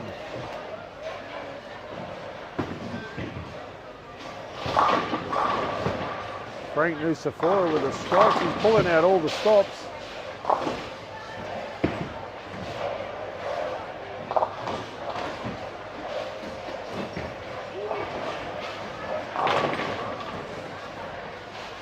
He's only got to stay clean and he beats Tyson.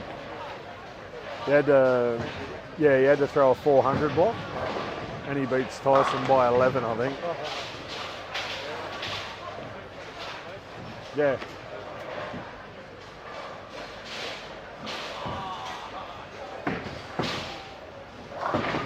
Sorry, Soph. Graham Clark with a strike, first ball of the 10. Hayden Johansson working on a double. Jody Baker with a 9 miss. Should have put my hand up, that was a drink. Oh, sorry, Jade. You all right? What's happening down this end of the world? Not a whole lot. You're working on a double.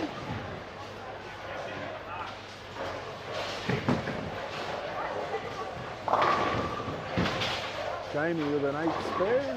Sean Dunn with a double.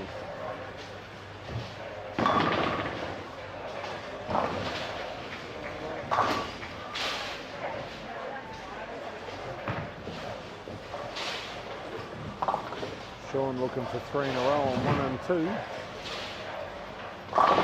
Hayden Miller with a slight speed adjustment. He carries 3 in a row. Nice shot. Leighton with 3 in a row. Sean Dunn with 3 in a row.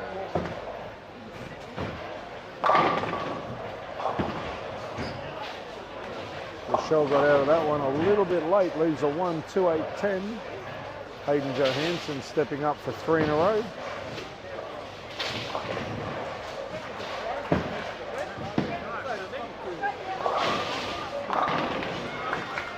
Jesse Ellis finishes with 2.14. Sophie Jones with a 169. Graham Clark with a 166. Adrian Mann with a 122.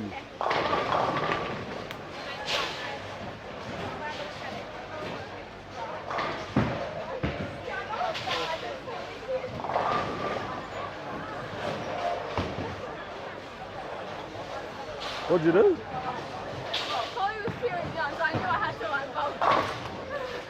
Nothing like a bit of systole pressure, is there? To do what? To get to 8. It's all about small goals, isn't it? I know, I'm calling if I can, like 1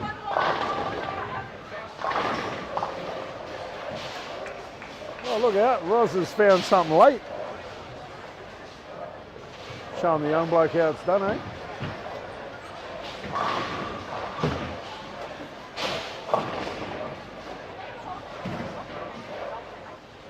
Right? Nope.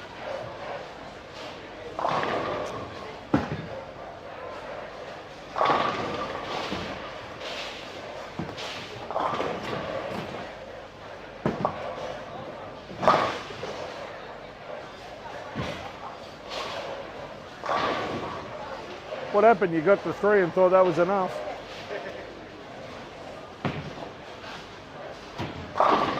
Ah, Frank Nucifora. Man's a machine.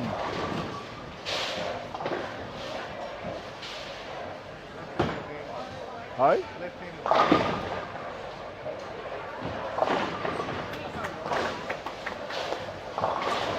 Mate, he's the only lefty out there.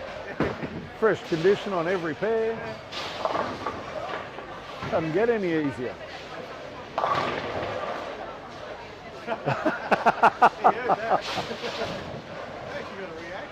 We love you, Frank. We appreciate it, Frank. One more strike for mini beers. Oh, Ellie Bowman.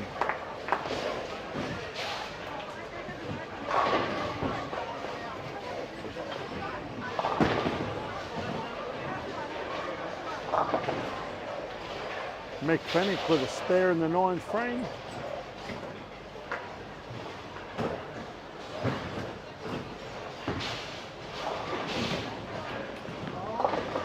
Ah, solid spare.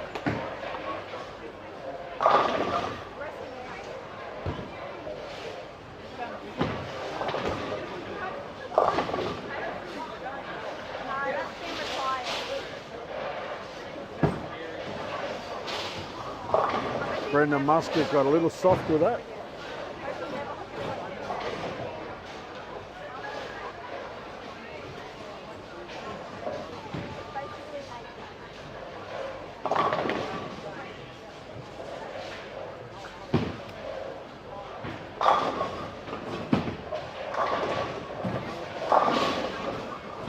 Oh, Rob Colucci jams a 10 or 9.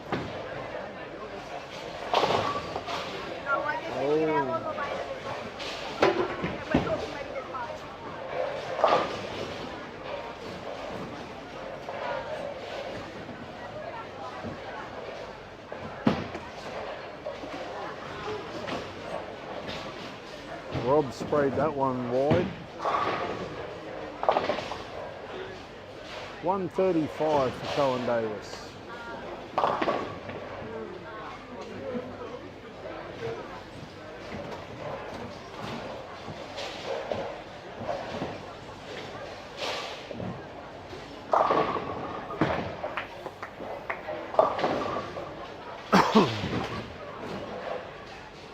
Emily Hinspeter with a strike in the 9th.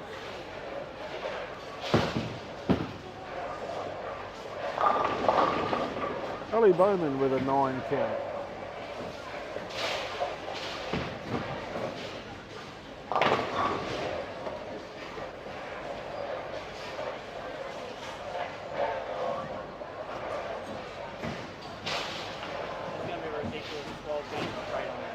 Hey?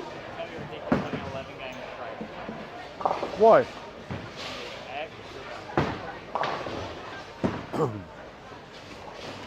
It's going to be awesome to have 11 games on this.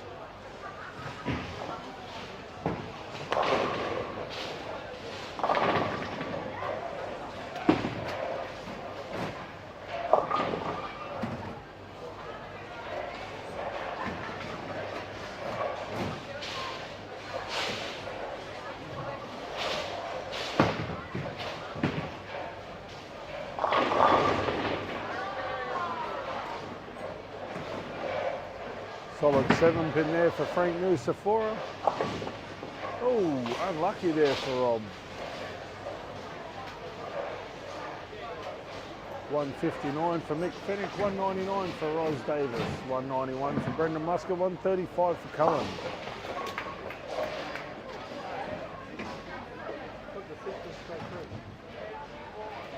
That concludes the second squad of qualifying in the 2023 Lexus of Townsville Open from Burdick and Bowl. The lanes will be washed and re-oiled, and the final qualifying squad will be on in around about 45 minutes from now. Please tune in then. We'll see some more high scores. Morning, morning.